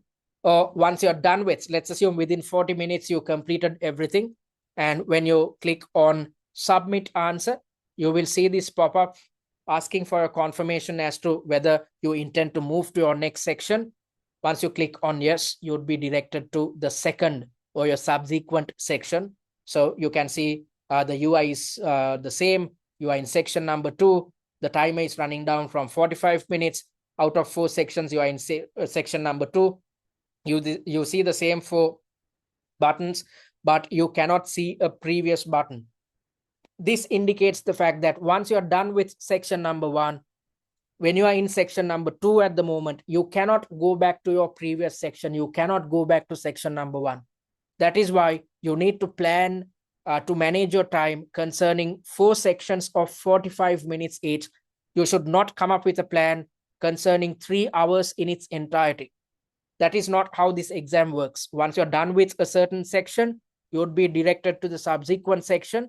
And when you are in your subsequent section, you cannot go back to your previous section. That's why you cannot see a previous button in here. You only see a next button. Once you click on it, you would be directed to the answer screen concerning section number 2. Okay, so this is how your exam platform works. Having said that, let's direct our attention towards the masterclass, in which I'm going to focus your attention towards a question taken from mock exam 1. And before I do so, I'm going to, on a step-by-step process, explain what you're supposed to achieve when it comes to developing answers. So as per the answering and time management technique, which I highlighted a while back, the first step is to read through the scenario, taking 5 to 7 minutes of your time. So you're supposed to read through the entire scenario. I do not have time to do so. So I'm simply going to direct your attention towards the relevant requirement, because in today's webinar, I'm simply going to conduct a masterclass focused on one single subtask, which is subtask A. Okay, so let's look at what your requirement looks like. A few weeks pass by. Today's date is the 1st of December 2026. You have received the following email from the senior finance manager, and the subject goes as acquisition. So this highlights the fact that we are contemplating about acquiring another company. The board has formally decided to expand Cartn's packaging capabilities into equipment manufacturing.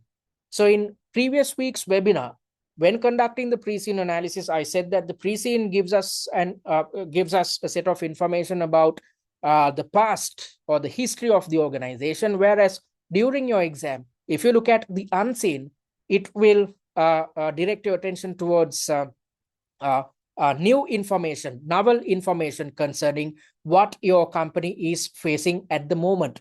So the pre-scene relies on past information, whereas the unseen relies on current information. So as per the pre-scene, there was no mention about Cartn being involved with equipment manufacturing.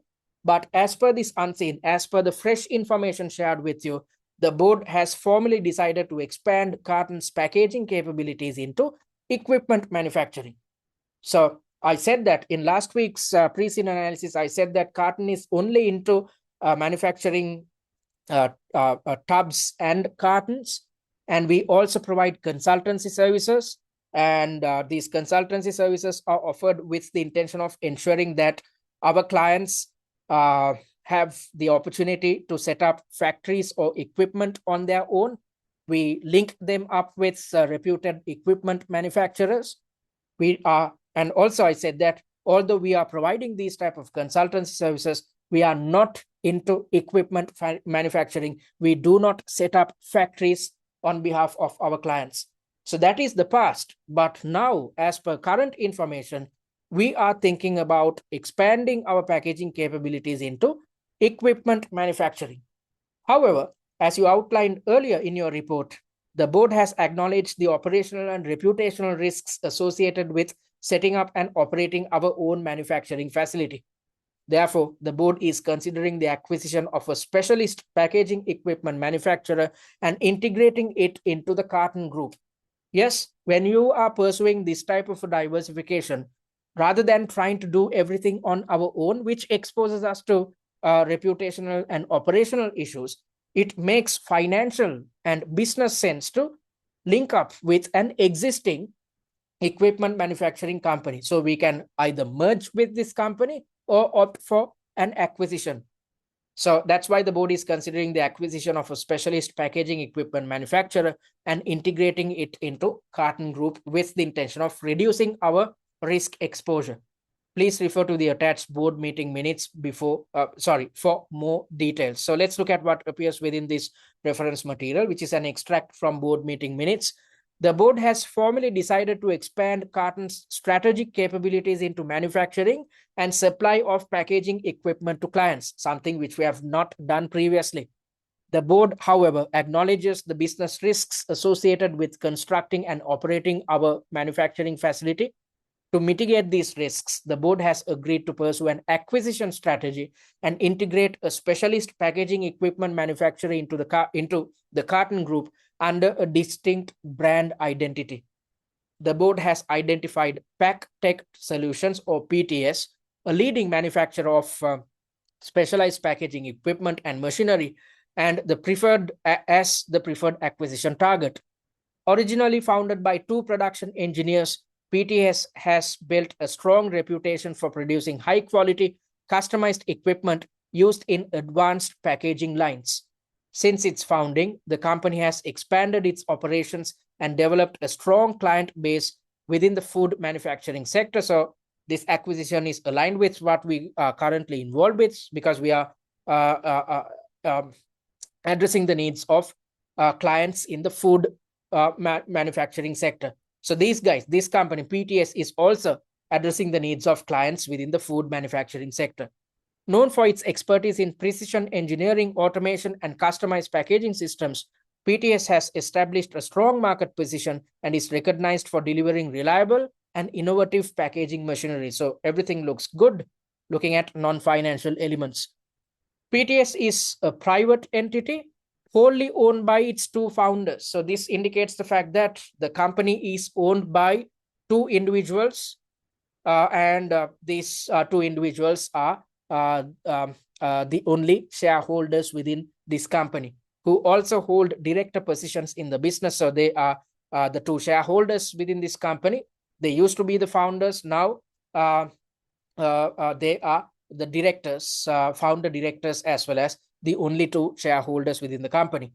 The company has relied on debt capital for expansion, which has constrained its growth. So as a private entity, compared to a quoted company, you cannot opt for equity funding, given the fact that within this company, there are just two owners. Unless and otherwise, these two owners bring in capital to the business, which is termed as equity, they have to solely rely on debt funding. That's exactly what this company has experienced, which has constrained its growth. Cartn's board intends to proceed with a full acquisition of PTS and agreed to meet again to discuss the acquisition structure and potential sources of funding. So Cartn opts to go for a full acquisition, which means that we are thinking about purchasing this company or acquiring this company outright. We are looking for a 100% stake of this business. All right. So that's the information contained within the reference material. So let's look at the other information which appears within your scenario. Our finance director wants to meet us both today to discuss matters pertaining to the acquisition. I'm busy working on the investment appraisal. Who is saying this? Your senior finance manager, your boss. So she's busy working on the investment appraisal, and hence would appreciate if you could prepare some briefing notes covering the following. So let's look at the first requirement first. Advise the board on the approach that should be taken to successfully negotiate the acquisition of PTS with the owners for a full acquisition, a 100% acquisition. Please also discuss the challenges associated with the negotiation process and your suggestions to overcome them. All right, so I've read through the scenario. Once you're done with it, you are supposed to reiterate each requirement in your own words in a concise manner. What is the objective? The objective is to simplify the requirement with the intention of gaining a clear understanding of what you are supposed to cover in your answer. So if you look at this requirement, as I mentioned at the very beginning of this session, this requirement carry 3 different sections.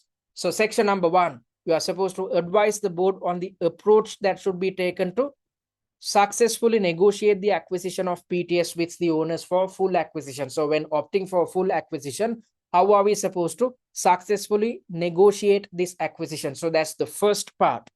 So you need to talk about how to conduct a foolproof acquisition, which is taught to you in the E2 syllabus. So there is a process which is highlighted within the E2 syllabus concerning how to deal with negotiations successfully. So in this part, your knowledge concerning technical elements or theoretical or conceptual, a single conceptual or theoretical element is tested within this requirement.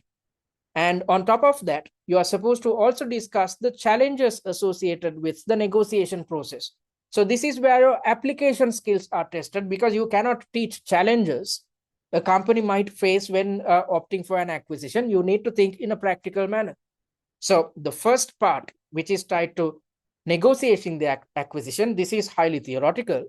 Whereas the second part, which is tied to highlighting the challenges associated when conducting negotiations, is a highly application an application heavy element. And also you are supposed to provide your suggestions to overcome these issues, which is the third part. So you are supposed to highlight the challenges in which your application capabilities are tested, and again your application capabilities are tested. You are supposed to suggest how to overcome each of these challenges. So this type of a question combines both theory and application, and you can see this clearly given the fact that I broke this requirement down into the main elements. This requirement contains 3 main parts. The first part is theoretical. The second and third parts are supposed to test your application capabilities. So you are supposed to simplify or divide or break up this requirement in your own words in a simplified manner to gain clarity, to gain a clear understanding of what you expected to achieve in your answer. And then you are supposed to develop headings and subheadings. So I've come up with, give me a second, please let me scroll down to the relevant section. So I've come up with a main heading, which is in bold and underline format. And I've come up with subheadings. Usually subheadings should be in bold format, but if there are too many subheadings, then you can come up with a subheading which is in underline format. Don't come up with a subheading in both bold and underline format, because this is reserved for main headings. Okay, so you have determined the headings and subheadings, and then you should focus your attention towards developing the answer plan, taking 20 to 25 minutes of your time. And before you develop the answer plan, you are supposed to determine mark allocation based on the weightages provided. So the weightage is 50% for this subtask. So as you know, as I mentioned earlier, the total mark allocation per section is 37.5 marks. So 50% of 37.5 marks come up to 18.75 marks in total, or we can round it up to 19. So in order to score 19 marks, you need to understand how many answer points you should include in your answer. So as I mentioned earlier, each valid point will carry 2 or 3 marks. So assuming that each of your valid points will carry 3 marks, let's divide 19 by 3. You get an answer which is 6. And similarly, let's divide, assuming that each valid point will carry 2 marks, let's divide 19 by 2. You get an answer which is 9.5 or 10. So if you include 6 to 10 valid points in your answer, you are going to get full marks for this subtask. All right. So you have understood how many points you should include in your answer, which are 6 to 10. And then you should focus your attention towards developing the answer plan. And let's try to understand how we should approach this type of a question, and therefore what you should include when developing the answer plan. So the first part is to explain about how to successfully carry out a negotiation. So as per what is taught in the E2 syllabus, you need to focus on two main areas: what you are supposed to do before the negotiation and what you are expected to achieve during the negotiation. So before the negotiation, as per what is taught in the E2 syllabus, you should focus your attention towards preparing yourself, thinking about what we intend to achieve, thinking about what this counterparty PTS's owners or the shareholders might say when we approach them to acquire the company. So all these things, thinking about the type of information we intend to share, how we are going to counter the owners of PTS, all these things should be decided in the preparation stage. So the preparation stage is conducted before carrying out negotiations directly with PTS. And then we should focus on how to conduct the negotiations, or what to do during the negotiation. So when we are conducting negotiations, there is an opening phase, and on top of that, there is a bargaining phase, and finally, there is a closing phase. So during negotiation, we have to focus on three main parts. In the first phase, at the opening phase, this is where we express our interest, and we are expected to present our opening bid to this company, which is PTS. So we have to reach out to PTS's owners and tell them, look here, we are ready to acquire you. And in order to acquire, we are ready to pay this amount of money. This is our valuation. This is how we valued your company. And based on it, we are ready to pay, for instance, as an example, let's take $100 million. So this is what happens at the opening stage, where we communicate with PTS's owners. And at the bargaining stage, this is where we try to finalize the deal, because just because we reach out to PTS's owners and say, look here, we are going to pay $100 million to acquire your company, they are not going to agree with us. They will definitely counter what we are offering to them.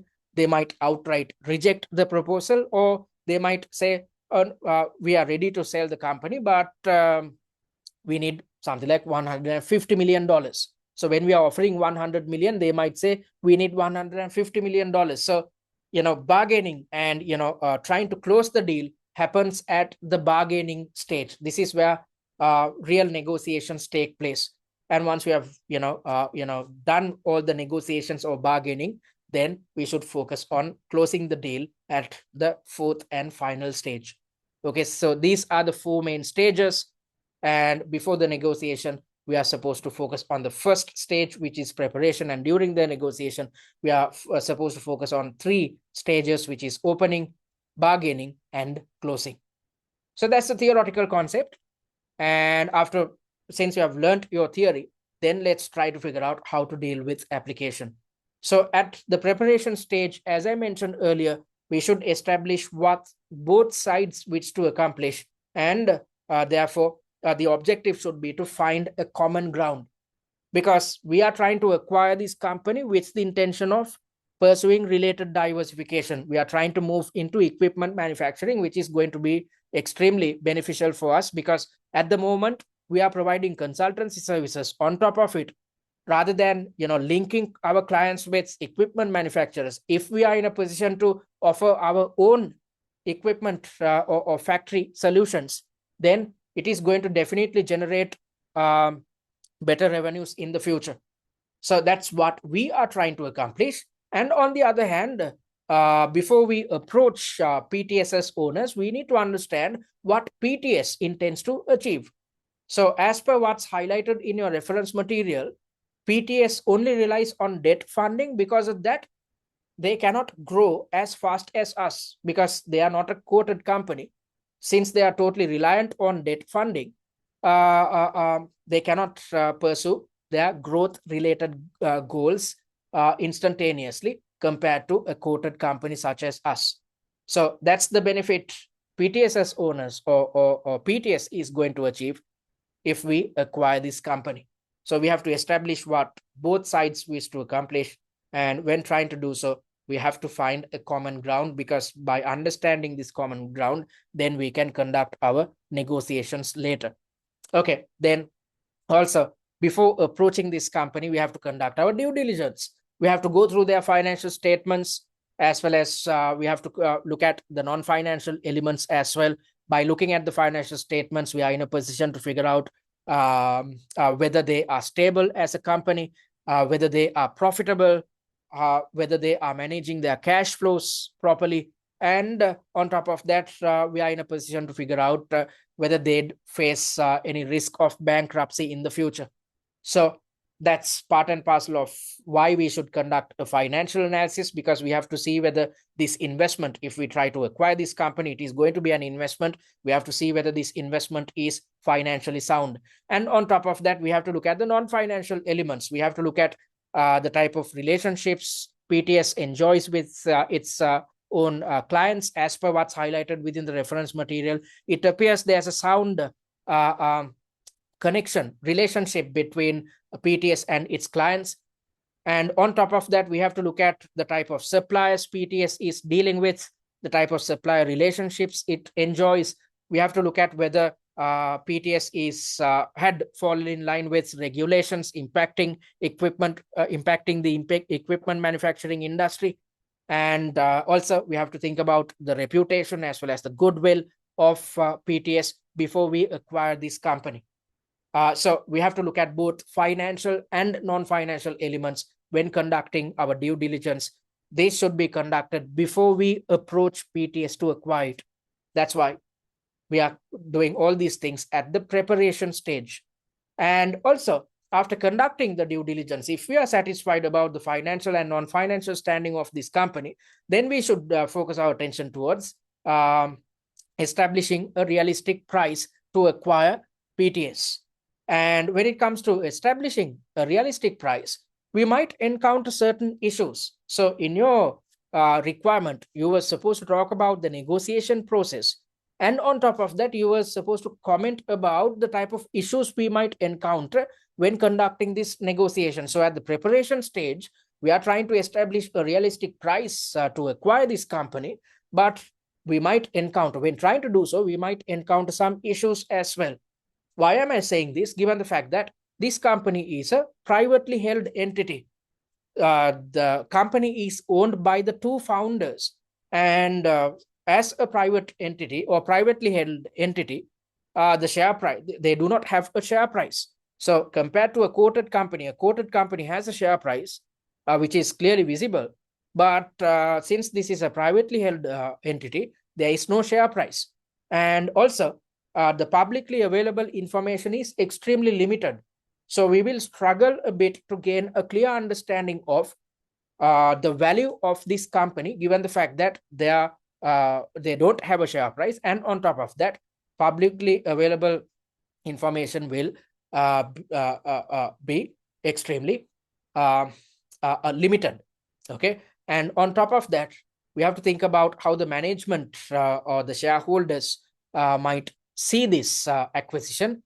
Management of PTS may not be willing to disclose all this information. So we can reach out to this company and ask them about their financial standing, their non-financial performance and whatnot. But the current management of the company will never disclose this information. And on top of that, we have to see whether the two owners or the shareholders of this company are actually interested in selling this business. They might not be. When we reach out to them, we might figure out that they might not be really interested in selling their business to us. So these are the type of issues we might face at the preparation stage when we are conducting due diligence. And after we have conducted due diligence and after we have come up with a basic valuation, then we have to initiate direct negotiations with owners. We have to directly negotiate with the two owners before we reach out to them. We have to conduct a due diligence, and also we have to come up with a valuation to acquire the business. So all these things happen at the preparation stage. And then you should focus on the three parts concerning what we need to achieve during the negotiation. So the first phase during the negotiation stage is the opening phase. This is where we are supposed to express our interest and present our opening bid. And therefore we should reach out to these two owners, set up a meeting with them, and tell them about our interest to acquire the business, talk about the benefits on offer, and at the same time we have to present an opening bid. And when presenting this opening bid, we should quote a price which is lower than our valuation. So when conducting our due diligence, let's assume we came up with a value which is $100 million. Then when at the opening stage of this negotiation, we should quote something like $70 million or $80 million, which should be lower than our valuation, which gives us some scope to negotiate. Definitely, when we say something, when we stipulate something like $80 million, definitely the owners of this business will try to drive the price up. So we have to be ready to drive the price up. That is why at the opening stage, if the valuation came up to $100 million, we should quote something like $80 million, so that whenever they ask for a higher, when they bid for a higher price, we are always ready to bid, because we have headspace amounting to $20 million. And what type of challenges might we encounter at this opening stage? The shareholders may reject the proposal outright. The two owners might reject the proposal outright. If that is the case, how are we supposed to overcome such a challenge? We have to take a step back and negotiate a sale of majority shares with the intention of gaining just control of this business. So as per this requirement, give me a second, please. As per this requirement, we are trying to give me a second, please. Yeah, we are trying to opt for a full acquisition, which means that we are trying to acquire this company outright, or we are going to purchase the stake in its entirety. However, if the owners or the shareholders are rejecting our proposal, we have to take a step back and negotiate a sale of majority shares, in which, rather than purchasing the company outright, or rather than acquiring a 100% stake, we are only supposed to acquire 51% of the business. If we acquire 51% and ensure that the two owners maintain the remaining portion, which is 49% of the business, we are not acquiring this business outright. Still, we are gaining control of the business.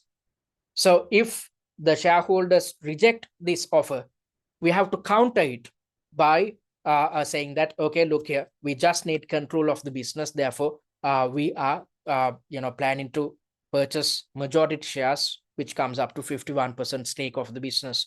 And when doing so, if the shareholders reject the proposal, it is better to emphasize the mutual benefits, because when we acquire this business, we will be benefited, because we will generate additional revenues, a sustainable stream of revenue by acquiring PTS, because on top of the consultancy services we are offering at the moment, we are in a position to sell our equipment as well. And so that is going to be extremely beneficial for us. And on top of that, when looking at PTS's benefits, PTS is gaining access to capital, because they will become part and parcel of our business, and therefore they will gain access to higher amounts of capital in the future, both in forms of debt as well as equity, because they are getting linked to a quoted company. And even if the shareholders are interested, the shareholders or the two directors of the business may still quote an exaggerated price or ask for a share-for-share exchange. So we have to be ready to face any of these elements as well. When we say 100 million, they might say, no, we need 200 million. That's a situation where they ask for an exaggerated price, or they might ask for a share-for-share exchange. That's a situation where they'd say, okay, look here, we need shares of Cartn if we are to sell your business. So that's a share-for-share offer. And if we are opting for a share-for-share offer, definitely we have to listen to our shareholders. We have to inform our shareholders and get them on board. We have to ensure that our own shareholders agree to a share offer. And with that in mind, we have to communicate to them and highlight the type of benefits on offer by acquiring this business. We have to try and convince our shareholders. If not, we are not in a position to exercise a share for share offer, because if we opt for a share for share offer and if our shareholders are dissatisfied with it, then they will end up selling our share. And when this is the case, our share price will deplete in the future. So we have to avoid such a situation. So these are the things which we need to consider it at the opening stage of negotiations. And during the bargaining stage, if shareholders agree to sell a majority stake and are opening to negotiate the price, this is where we start our negotiations. This is where we start bargaining. So if at this stage, at the opening stage itself, if the two owners tell that they are not really interested in selling their business to us, then there's no point of proceeding to the bargaining and closing stages. Our negotiations stop at the opening stage. That is why we have to consider all these things to ensure that we push our discussion beyond the opening stage to the bargaining stage. So if the two shareholders agree to sell a majority stake and are open to negotiate the price, we have to discuss and achieve a mutually beneficial agreement. During the bargaining stage, our objective should be to achieve a win-win scenario. So that's the best type of negotiations which we can conduct, but sometimes we might end up facing a win-lose scenario as well. So the best option at our disposal is to go for a win-win scenario, which is also known as a mutually beneficial agreement. And however, at this stage, the type of challenges we might encounter are with regards to the shareholders of this business or the two owners insisting a price that exceeds our valuation. So let's assume our valuation came up to $100 million, but these guys are asking for $150 million. When exposed to such a challenge, how can we overcome these challenges? We have to propose alternative solutions, such as opting for a deferred or contingent consideration. So we can say, okay, look here, our valuation came out to 100 million, but you guys are asking for 150 million. Okay, we are ready to pay the additional $50 million if we achieve this amount of revenue within this amount of months. So we have to come up with a target. If we hit the target, it could be a revenue target, it could be a profit target. As long as we hit a certain target, then we can release the additional funds, which amounts to $50 million. So that's considered as a deferred or contingent consideration, in which we pay the additional amounts contingent on on the combined entity achieving a future target. It could be a revenue or a profit-based target. And if the price significantly exceeds a fair market price, so let's assume our valuation came up to 100 million and a fair market price is 130 million, and these guys are asking for 150 million, then everything looks to be all right. However, if a fair market value was 130 million, but these guys are asking for 200 million, then that's a situation where the price is significantly exceeding a fair market price. Then we should not proceed with this bargaining process. We should stop our negotiations then and there. Okay. And if we are in a position to come up with a mutually beneficial arrangement, then we can walk towards closing the negotiation. And at the closing stage, the objective is to ensure that both parties reach a consensus. And once we have reached a consensus, then we have to finalize the agreement and draw up the contracts and perform the legal formalities. Just because we negotiate and talk, we should not finalize everything. At the very end, we have to legalize everything by getting the lawyers involved and drawing up contracts. Okay, so that's how you should approach this type of a question. So as I mentioned earlier, this question mixes up theory knowledge and application. So the theoretical elements are concerning the four-staged approach when it comes to negotiating. which contains preparation, opening, bargaining, and closing. And then in terms of application, you are supposed to practically consider the type of challenges we might encounter. And when faced with the challenges, you need to come up with recommendations to practically manage such challenges in the future when conducting negotiations. So that's the fourth step. And once we have developed the answer plan, then you are supposed to expand the answer plan within 15 to 20 minutes, thereby expanding your answer plan in paragraph form. As I mentioned earlier, since you have already come up with an answer plan, I do not want you guys to type the final answer in paragraph form from scratch. Instead, simply connect each of these points by including filler words, and therefore your final answer should look something like this. As you can see, I've developed a paragraph per answer point. Do not write the entire answer in one single paragraph, because when you do so, you are not actually assisting the marker. The marker, when you stick to this methodology, the marker can easily count and see how many paragraphs you have included in your answer. As I mentioned earlier, per valid point, you are supposed to develop a paragraph. Then the marker can easily count the number of paragraphs, and by doing so, the marker can see how many points you have included in your entire answer. And when dedicating marks, the marker is supposed to simply see whether a certain paragraph is accurate or not, and then the marker can easily count the number of paragraphs which are accurate and inaccurate and determine your mark. It's extremely good to be it's extremely beneficial to be in the good books of your marker, because although you are supposed to take 3 hours to attempt your entire exam, the marker is supposed to mark your paper within just 10 to 13 minutes. And the marker is not just marking your paper, the marker ends up marking hordes of answer scripts on a single day. That's a stressful situation. So it's better to assist the marker. If you assist the marker, you will be in the good books. And if your marks are on the fence, let's assume you scored 77 or 78, you just need 2 or 3 to pass, then the marker, if he or she is satisfied about the way in which you have provided your answers, he or she might give you the additional 2 or 3 marks.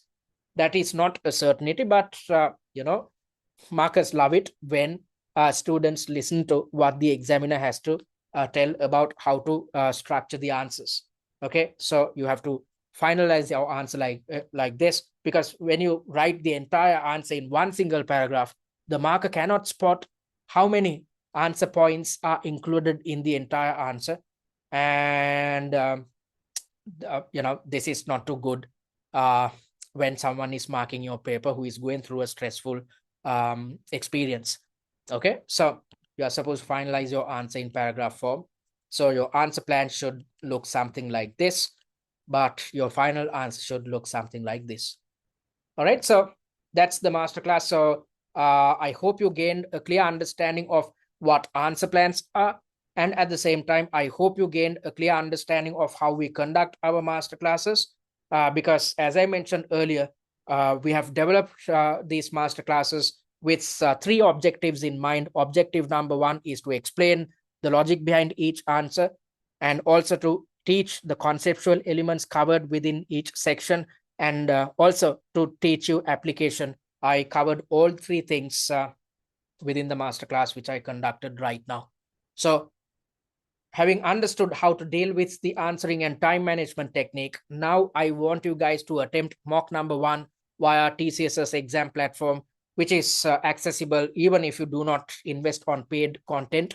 Everybody has access to mock number 1. So, get your bearings with the answering and time management technique, which I explained right now. Try to see whether you are in a position to read through the entire scenario within just 5 to 7 minutes, develop the answer plan within just 20 to 25 minutes, and whether you can expand the answer plan within the final 15 to 20 minutes of each section, and try to understand whether you are encountering any stresses or fatigue when operating under exam conditions. Okay, so I'm happy to say that we achieved a 90% pass rate in February 2026 exams, and we are still computing the pass rate because the results were released just last Thursday, but the results are extremely good this time as well. And those who passed, achieved it simply by adhering to our study plan. Okay, so that's why I want you guys to start your preparations right now. Do not wait until the last moment. Just because you invest on our resources, you are not going to pass. You need to commit yourself. You need to utilize all the resources, because I asked you guys to call me if you ended up failing, and about 20 odd individuals got in touch with me via WhatsApp. I called each and every one of them. I'm supposed to call 3 more after this webinar as well. So when having a chat with you guys, I had a chat with folks who had invested on our study resources, but found out that these individuals have not actually used all 6 mock exams. When you have access to master classes, you are supposed to watch all master classes. You are supposed to, when you have access to answer plans, you are supposed to redevelop all answer plans. When you have access to 6 mock exams, you are supposed to at least attempt 5 of them. So you couldn't utilize the resources fully, given the fact that you waited until the last moment. So don't commit the same mistake this time. Start your prep right now, so that on a weekly basis, you can take steps to master a mock exam by adhering to our 3-step process. If you do so, you will surely pass your exam in the upcoming sitting. Okay, so having said that, it brings us to the Q&A. So if you have any questions, you can switch on your mic and talk, or drop us a message via the chat. You have the opportunity to unmute your mics if needed. I think some questions have come through. Will any of these webinars cover the 60 topics? Not all, because we cannot contain all 60 topics within the webinars, because we are conducting just 8 weekly webinars. However, all 60 syllabus areas are contained within our mock exams, our suggested answers, answer plans, and master classes. So if you want to learn all these 60 conceptual elements, and also if you want to learn how to deal with application, simply watch the master classes. After watching master classes, solidify your knowledge by redeveloping answer plans. So after watching this type of an answer plan, don't look at after watching this type of a master class, don't look at our answer plans. Try to develop an answer plan on your own. Try to figure out whether you can remember what you learned when watching the master class. And once you have developed your fresh answer plan, compare it to TCS's to see whether you have included all the points or whether you have missed out on any. If there are major differences between your answer plan and TCS's answer plan, even after watching the masterclass, you might have to rewatch the masterclass, or you might have to redevelop the answer plan. Keep redeveloping the answer plan over and over until you are satisfied about the fact that you are in a position to replicate TCS's answer plan on your own. Okay. I hope I addressed your concern. And another question had come through: do we get access to these mocks, or do we need to pay extra for them? Well, as I mentioned earlier, all this information is contained within our website. So the 6 mocks are included in the essential course. We are actually only charging for these 6 mock exams. All these resources included under the essential course are shared with you free of charge. And premium comes with some additional resources, such as the answer plans, access to the online exam platform, master classes, and tutor feedback, along with a pass guarantee. Okay, so you will gain access to the first mock exam free of charge. But if you want to gain access to the remaining mock exams and the additional resources, you need to invest on essential or premium. I hope I addressed your concern. One of you is asking a question: would you please share the document after the meeting? Which document are you referring to? If you are referring to this answer plan, yes, I will be sharing this after this webinar via WhatsApp. Anything else, folks? Did you understand the answering and time management technique? Did you understand what your shortcomings were in your previous sitting? Did you understand what you need to do this time when conducting your preparations? Any doubts? Any questions? Hi, Nick. Hi, yes. Yes, it's really. So I wanted to know if redoing for us who failed, redoing the mock exams would it be like helpful and also redeveloping our initial answer plans? Yes, definitely. You need to. So if you failed previously, this time you need to stick to this plan, which I highlighted a while back, and start focusing on the mock exams once more. So last time probably you didn't attempt all mock exams. Even if you did, probably you didn't revise properly. So this time stick to this process in religiously. Do not skip any element of the study plan. Stick to the three-step approach, and with the intention of mastering each mock exam. And across the 6 weeks, take steps to master each of the six mock exams, thereby mastering the 60 conceptual elements. And then, closer to the exam, focus your attention towards conducting revision in weeks 5 and 6. The sixth week is your exam week. I hope I addressed your concern.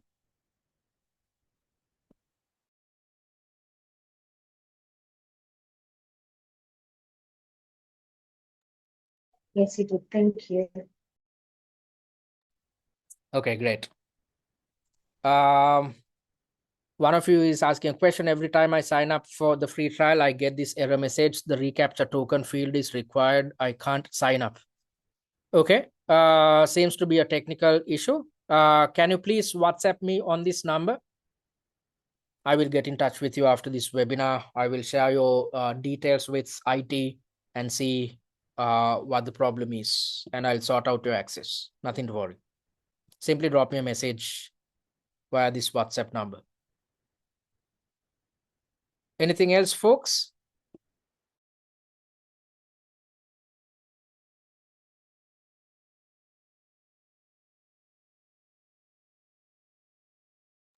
All right. One of you is asking a question. No questions from me. Okay, great. Thank you for the session. You're welcome. Thank you for joining the session.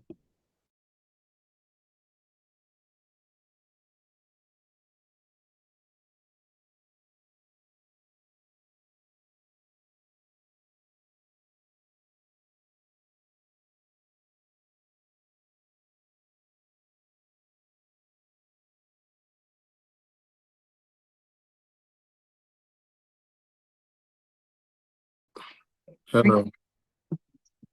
Hi, mate. Yes. How can I help? Yeah, it's just a bit of exchange rate concerns for us in Africa to pay the essential or the premium package. It's kind of tough for us over here. Okay. So what I can do is, can you drop me a WhatsApp message on this number? I will talk to management and see what we can do about it. Maybe we can extend the installments across an additional set of months to make it affordable on a monthly basis. Okay, so simply drop me a message. I'll see what I can do. Okay, okay. Thank you very much, Nick. You're welcome. Yeah. This is the number.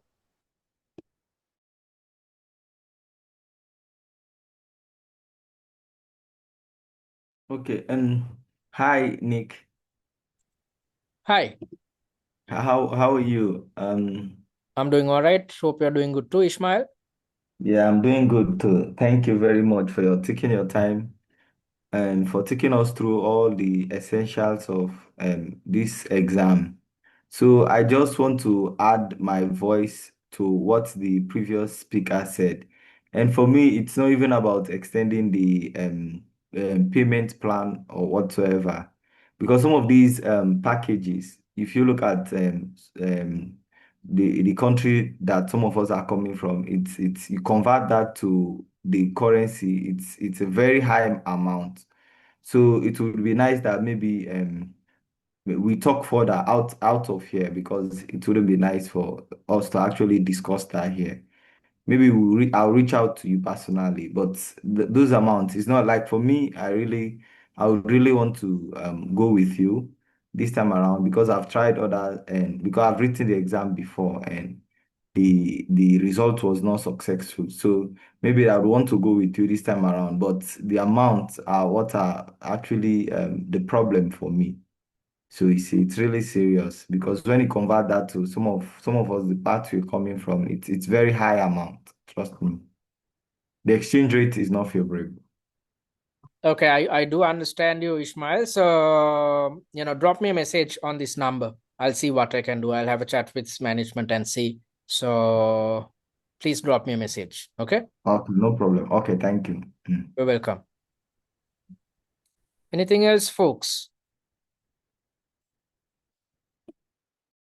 Question. One last question, Nick. So, if you haven't subscribed to TCS, does it mean that you can't also like get maybe like if I attempt my mock exam and then can't I send it to you, or I'm gonna have to be first subscribed? Are you talking about marking service? Yes, the marking service and yes, marking and like just getting feedback overall. Okay, so as I mentioned earlier, feedback is provided via the premium course. We do offer feedback focused on 2 mock exams. So if you opt for premium, yes, you'd gain access to marking service. If not, unfortunately, we are not in a position to offer marking service because you know primarily given the fact that I showed you the type of feedback we offer. uh it takes 3 hours to mark one single paper. So just like you take 3 hours to attempt a mock exam, whereas when it comes to marking, it takes 3 hours or sometimes more if there are major shortcomings. So that is why we are not in a position to provide this service free of charge, because we cannot ask someone else to mark. Either myself or Jared, our co-tutor, is supposed to mark your paper. We cannot outsource it. We do not believe in outsourcing when it comes to education. So that's why we are not in a position to offer this service free of charge or at a reduced rate. I hope you understand. Understood. Thank you. You're welcome. And one of you is asking a question. Could you kindly share the link to the WhatsApp group? Well, I will. Are you on the WhatsApp group? Probably not. So stupid of me to ask that question. So you can gain access to the WhatsApp group once you visit our website, which is www.studyatTCS.com. Once you visit the website, click on the MCS area, and once you click on it, you would be directed to the MCS page. And once you scroll down, you'd see this line which says join our tutor-led MCS WhatsApp discussion forum. Once you click on it, you are in a position to join the group. I hope you addressed your concern. Still, if you're finding it hard to join the group, drop me a message on this WhatsApp number. I'll share the link with you.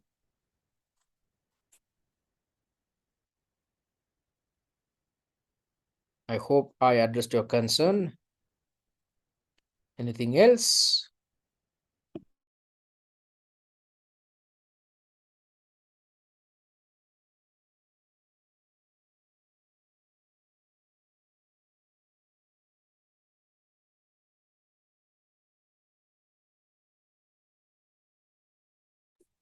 Okay, seems like there aren't any questions. So yeah, if you want to contact us, you can do it via our website, which is www.studyatTCS.com. Visit our website and click on the contact button and drop us a message via the chat, and our admin staff will get in touch with you via email during office hours. Or you can email us directly at info@studyatTCS.com, or if you need instantaneous support, WhatsApp me on this number. And I urge you to follow us on our social media handles, especially YouTube and TikTok, because the recorded versions of the weekly webinars and workshops will be uploaded to our YouTube handle. And via TikTok, you'd gain access to 6 videos in total, which is a good pre-scene mind map, or the video version of the pre-scene mind map. So on a daily basis, for instance, where on your way to office, keep watching these 6 TikToks so that you are constantly kept reminded of the most important points highlighted within your pre-seen document. And similarly, we have created the PDF version of the pre-seen mind map, which can be downloaded via the student dashboard. So if you are yet to create a free user account, create one so that you are in a position to download this pre-seen mind map. And also, if you're still if you're yet to read the blog post which we have developed focused on Cartn, visit the blog page and read the blog post which we have developed, highlighting the internals, externals, internals and externals of your chosen company, Cartn. And having said that, it brings us to the end of the third and the most important webinar. I hope you gain something out of this session, and I hope you will, practice the techniques which you learned today. And I hope you will stick to the 6-week study plan, because I do not want you guys to waste time and wait until the last moment to start. Because if you do so, as I mentioned earlier, you are not in a position to attempt all mock exams, and also you are not in a position to utilize all the resources. You are not in a position to revise appropriately. It's essential that you stick to the 3-step approach with the intention of mastering each mock exam. That's why you need to start right now. So I hope you will start your preparations at least right now if you want to pass in August. And I hope to see you guys next week, in which I'm going to teach you crucial stress management techniques, which is extremely necessary in order to pass this exam. So if you have any questions, you know how you can contact me, and I hope you will get the ball rolling from this week onwards. So thank you for joining. I'll see you guys next week at the stress management webinar. Thank you for joining. Take care.